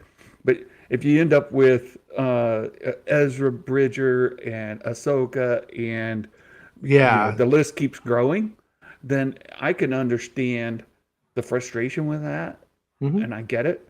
I'm just willing to let it, shift and be from a certain point of view. And as Maria brilliantly put before, Yoda and his knowledge didn't have, omnipotency right? He doesn't Right. in his connection to the Force know every single Jedi throughout the entire galaxy, or even the beyond, where presumably Ezra is, right? He doesn't Yoda doesn't necessarily know all of that. He's like, well, of the ones that I know, you're the last one. Well, you know, I got like two little things. Midi-chlorians were created in Star Wars to be a test about why they were executing the kids, why there were no Jedi kids, why there was no Ezra Bridger, why wasn't there one? That was going to be how a stormtrooper will walk up to you and give you a test. Boom, arrest him. This guy's got the potential. They deal with you, right? Yeah. So they didn't go that way in the end. Once Lucas was like, I want to do this TV show called Underworld, and I'm gonna have a Jedi in it in secret, because George Lucas wanted to do exactly the same thing that they're doing now, and so for what it's worth. So once that happened, though, you think that babies wouldn't be born over 20 years that might become a Jedi that would have the power to use the Force, at least like Ezra Bridger, like that's completely on the table. But the problem that Star Wars does have is it has an era problem. The problem isn't a Jedi problem. It's an era problem. It's Star Wars' inability to so far really change eras in a meaningful like way. We can't really go forward right now. We can't go into like the Rey territory where there's other Jedis, because like, well, we got a movie, so you can't touch anything in that time. It's completely blocked off now. Nope, don't do anything. So nobody could do it. And then now we're doing Acolyte, which when you really get down to it, Acolyte's just a prequel series, and they're pretending like it's the High Republic, guys. It's the prequels, you guys. It's the prequels. It's not really a different thing.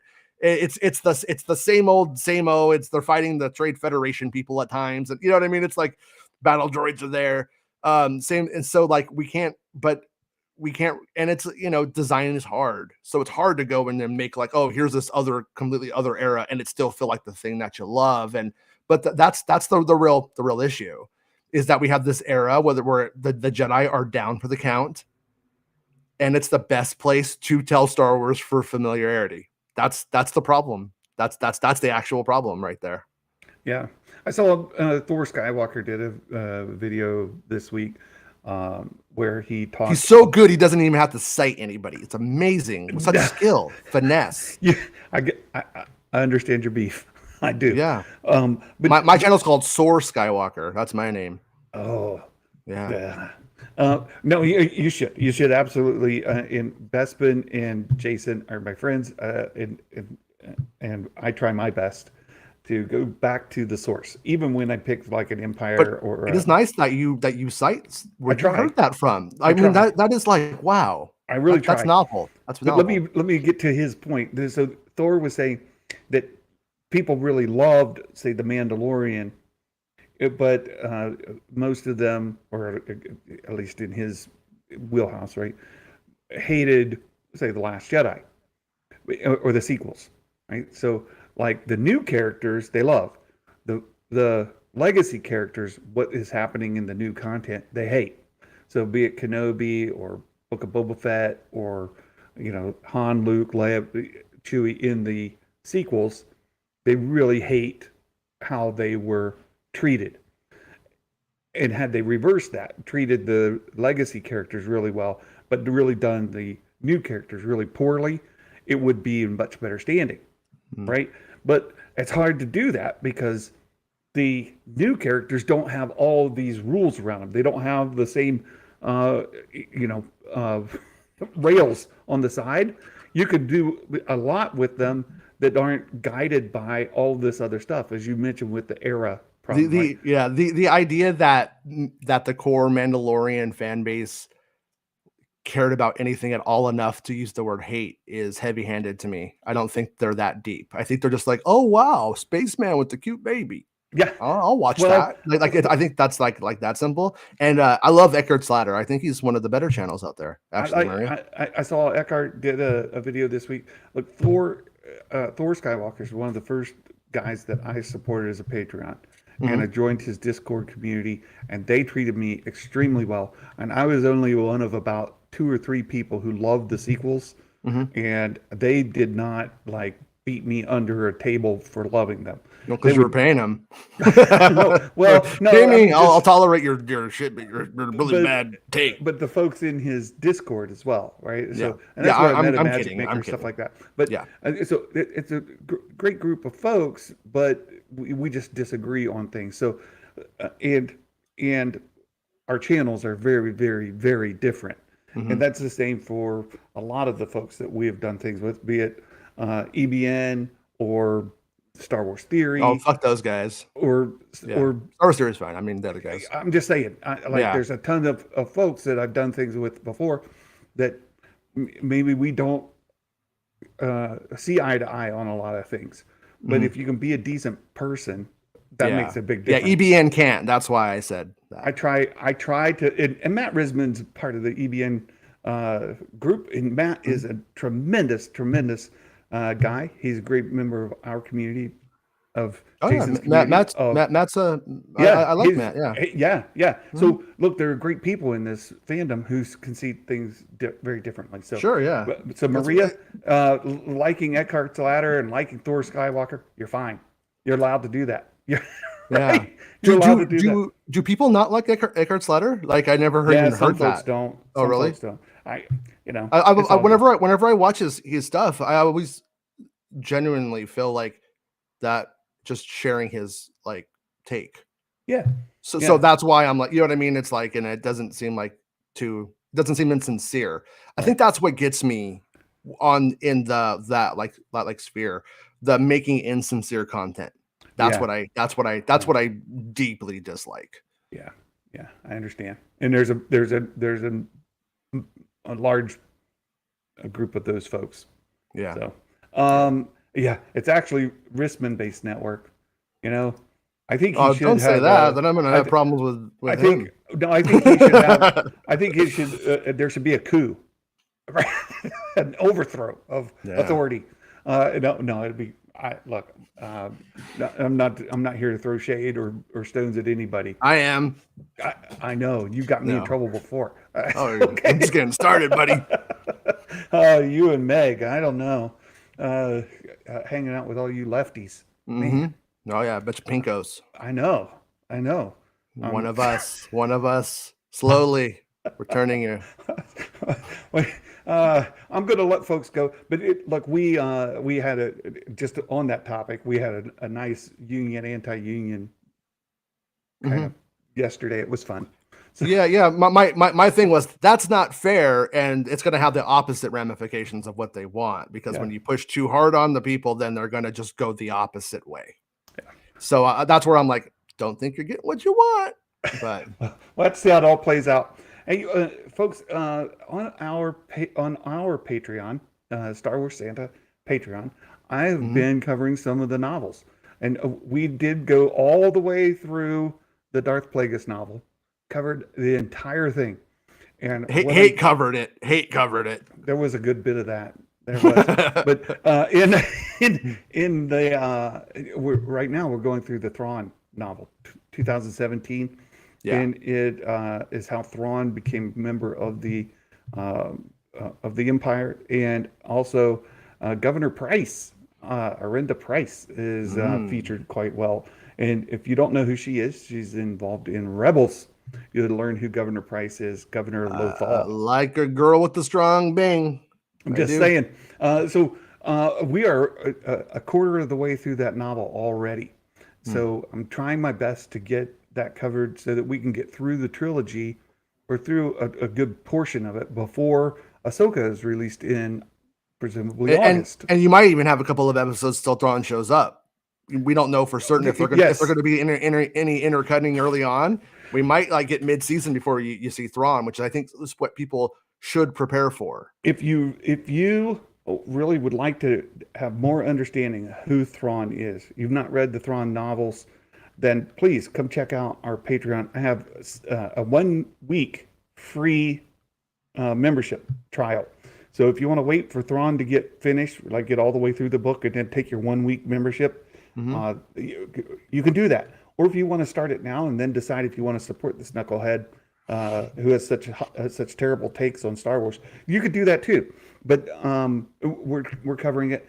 Also, our good friend Star Wars Meg, she is on her Patreon covering the original Thrawn trilogy, The Heir to the Empire. She is doing a full coverage of that trilogy. So if you really want to know who Thrawn is as a character, who he is at his core, come check out our Patreon and we will discuss it there. There's a great quote from chapter 6 of Thrawn that folks really need to be aware of. Sometimes we all feel a little bit blue.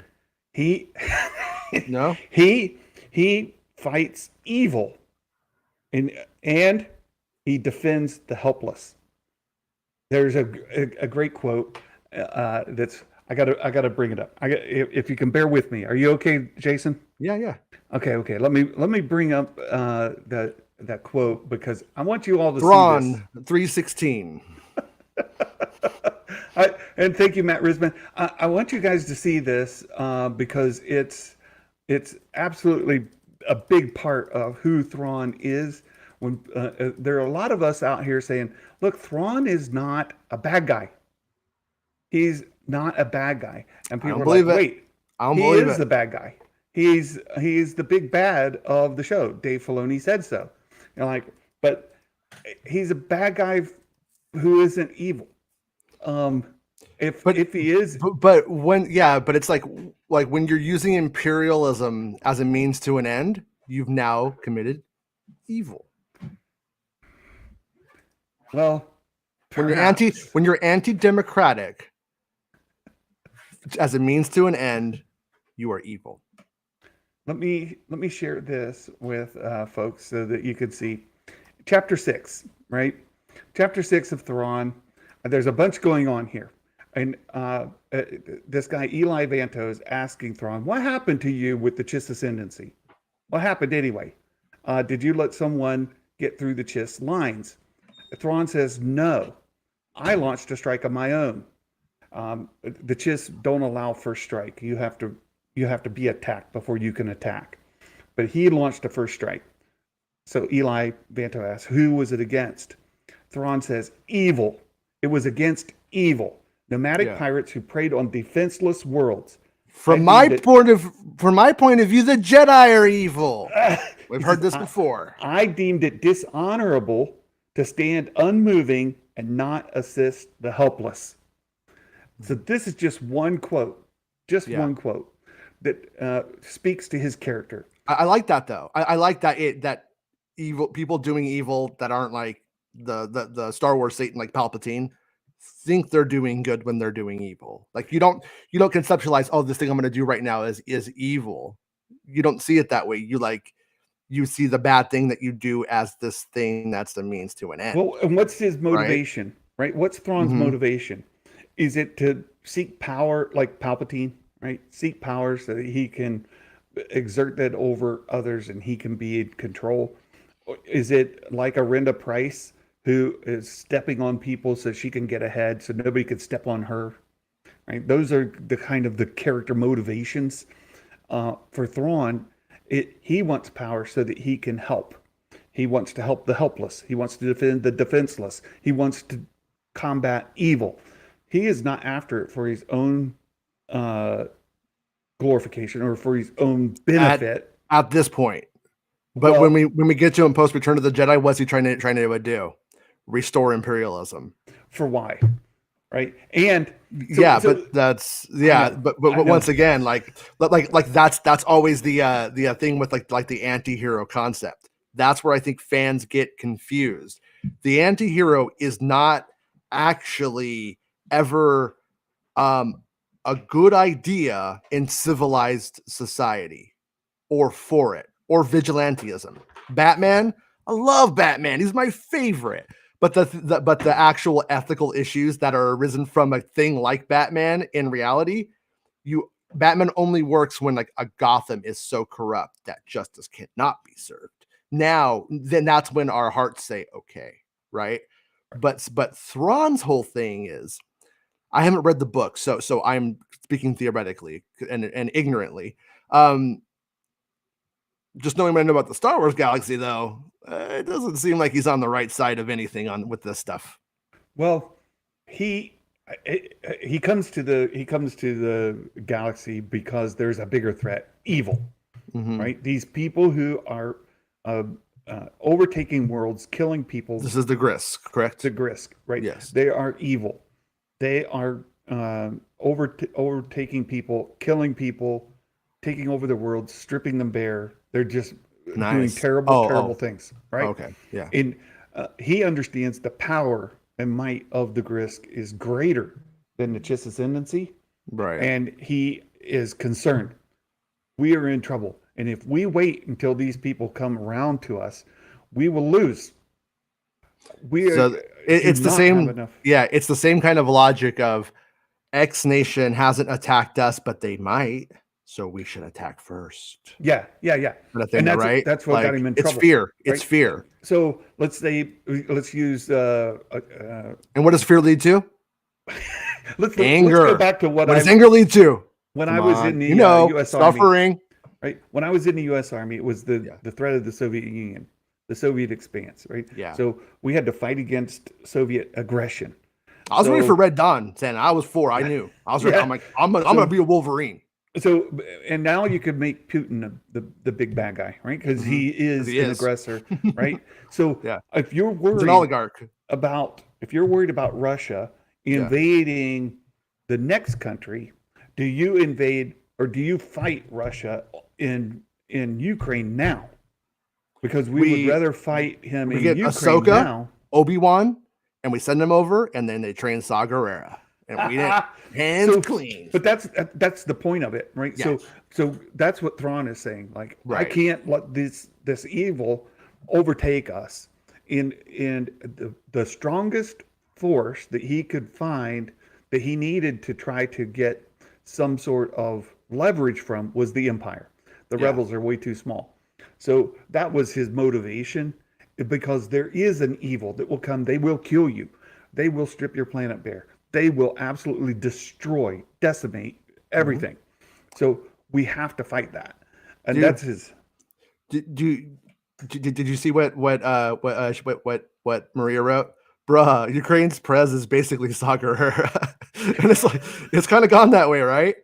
But I have honestly like this is just like a really left field thing, because if it happens, like Russia's assassinated people in other countries before. Oh, yeah. And Mark Hamill, that guy, he talks a lot of crap on Russia every single day. He's got hundreds of drones that have attacked Moscow now. Drones from Mark Hamill's thing have helped in attacking Russia inside Russia. And then he made that movie just now, The Machine, where they they show the Russians as being clowns. It's a kind of a propaganda piece that had come out in this current climate, I would say. Yeah. Not that it, the bid existed before. That's not my point. But Mark Hamill better watch his back. That's all I'm saying. Yeah. Hamill better be careful. There's some of the story yet to be told as far as I'm covering it. But Thrawn, it does not come a place where he is trying to put his boot on people and push them down.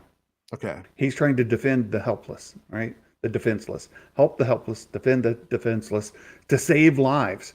He's going out of his way time and time again through the novels to save lives. So do we end up with this character? So number one, that's a really good human. It's a good human story in the sense that we understand why Thrawn is doing what he's doing. He's not just like power. There's a little bit more to it than that, which is good. And once again, when Anakin falls in line politically with Palpatine, same thing, doing the wrong thing for what he thinks are the right reasons. Like in Revenge of the Sith, would you do this? Would you do almost anything to save your wife and child from dying? Most people would, but it's the wrong thing, like Anakin's choice. So with, do you think we're going to see, because Zahn has said, I got 9 years to work with or something. Yeah. With this other side before we get to this point. Yeah. Do you think we're going to see absolute power corrupts absolutely with Thrawn? Or do you think we're going to see him come back around and be like, you know what, like I could have this and greed wins out. I could have it all for myself. Or do you think is like what's gonna happen? Because you can't have a guy that's just like, number one, if his motivation is I want to defend against the Grisk, but we may never see the Grisk in live action or referenced in a meaningful way. Boy, I hope we do.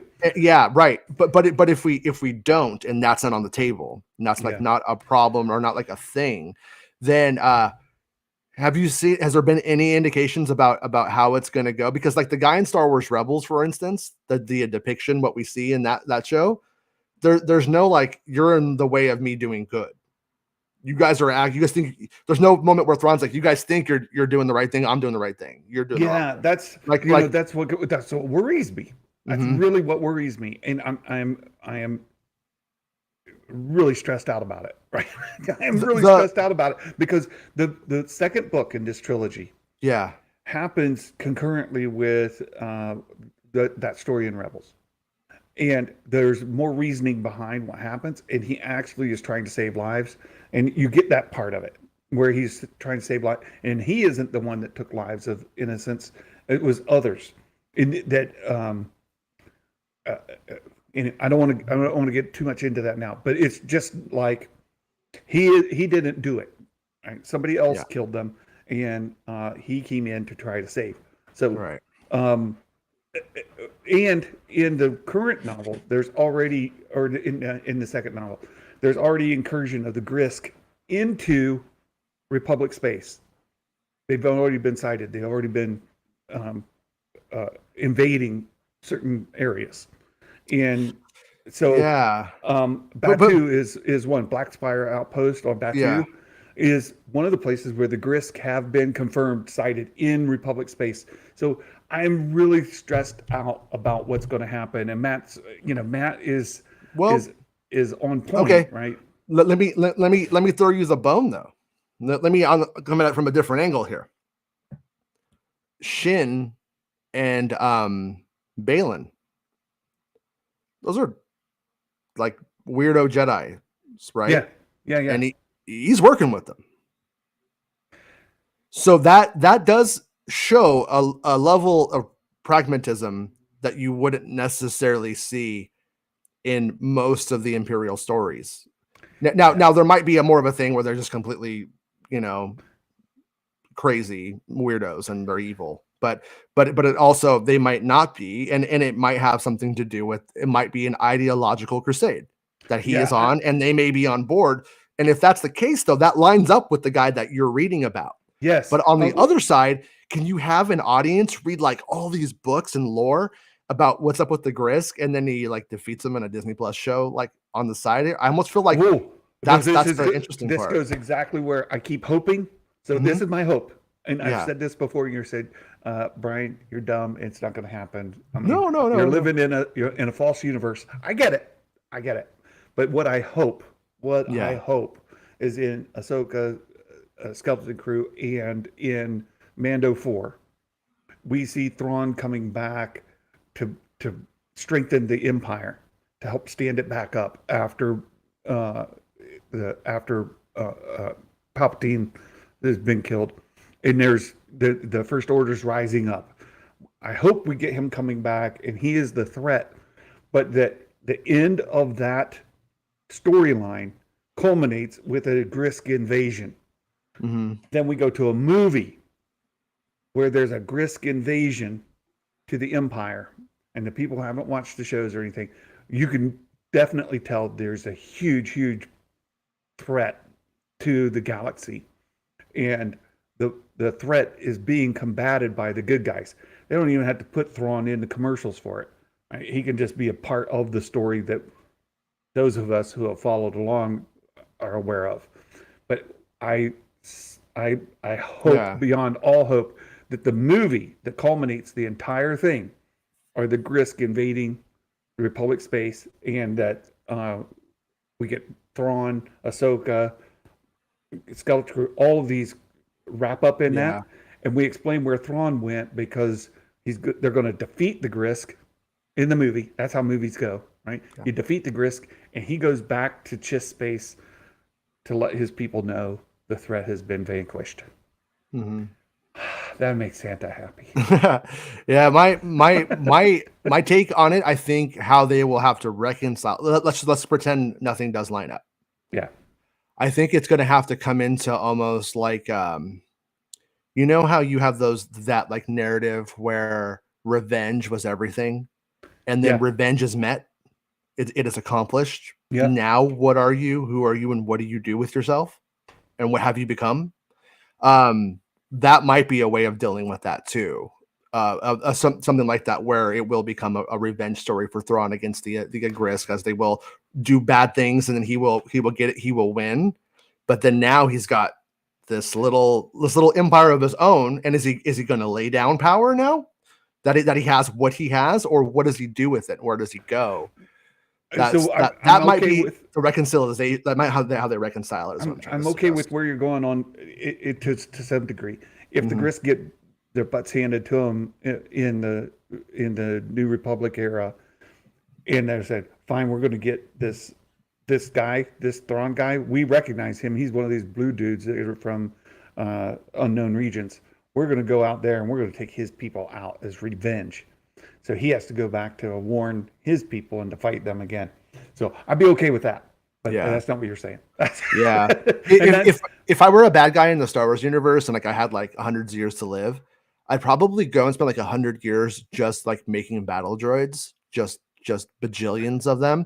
And then I wouldn't get like the Grisk to come. I would just have like all of a sudden one day all these droids start dropping everywhere, taking out all the stuff. Like that's how I would do it. Well, that would be my Order 66 Palpatine. I'm afraid that all of my friends who have been really like disenfranchised over some of these Disney Plus shows, I'm afraid that's going to be me with Ahsoka, because I care so much about Thrawn, and I'm worried that they're going to blow it, and I am going to hate Thrawn, the depiction of Thrawn so much that I'll be one of the disenfranchised in that show.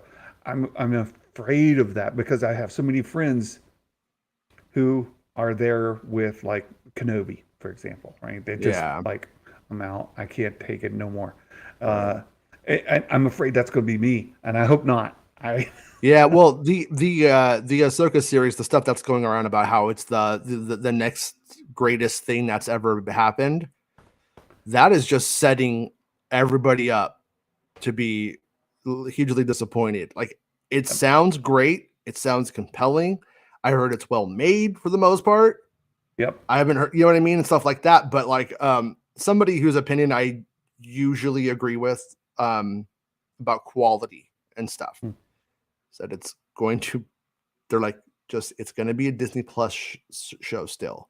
This Ahsoka thing isn't a Star Wars movie that's just been cut into 6 parts, like of that quality put on the screen. If you expect that, you're going to be disappointed. And there's a lot of grifters that are jumping on board with that. It's going to be the next greatest thing. They know it's not going to be. Well, I know that, and that's the I already know, and that's why I got so upset when the story came out that the Filoni's making Heir to the Empire. I got really upset about that because I know that they're looking for a book adaptation, right? A movie adaptation of the books, and they're 100% not getting that. 100%. And My Time to Shine has since deleted the tweet. But it's out there now in this. It's done. It's Genie's out of the bottle. Community, and I already know, like, they're already set up for it, right? They have already lined up all dominoes, and they're just waiting to push them down. I'm cynical that way. But I'm okay with Maria's idea, Thrawn versus Snoke. Oh yeah, we get the remnants of the Empire versus the rising First Order. Oh baby, bring it. Yeah. Well, I mean, because if you were Thrawn theoretically, and you got wind of what was going on there, and let's just say you just want power for yourself. Let's just say it's just that stupid or simple. You would still play ball with that other Imperial remnant to unify it, hoping that you could sort of cut the head off at the Palpatine thing and not let him come back, and then steer it over here. Yeah. But in doing so, you may help just basically build it, and then you die, you don't make it, and then Palpatine comes back for episode 9. Well, we shall see. Maybe if I go all negative, my channel will double in size. That's how you do it. That's how you grow a YouTube channel. Yeah. Arya asked if I've heard anything about Snoke at Lucasfilm. I haven't, honestly. I haven't, but the impression I kind of get is when all was said and done, I think Snoke has left a bad taste in some of the people's mouths there because of kind of what happened or how it went with him. So I just kind of am pessimistic about Snoke really mattering much in anything. Yeah. Yeah. There's something else I was going to say, but Mhm. I really need to go. Yeah. I really do. And Jason, if you'll hang on just a moment, Sure. we'll come right back and touch base. I know what I was going to ask. We need to ask Bespin if the Jedi are going to be wearing white robes. Right? Isn't that the question Bespin needs asked? Are they gonna be wearing the white robes? Yeah, I need to know that. So anyway, Chris. hey, Love you, Chris, you weirdo. we're going 2 hours today and a little over. So I 2:05, really baby. got to go. I was coding right up until the show started, and I got to get back to it. Cool. So you guys have a wonderful day. Thanks for hanging out with me all this time. Yeah, and we will see you soon. Until next time, my friends. Merry Christmas, and may the Force be with you always.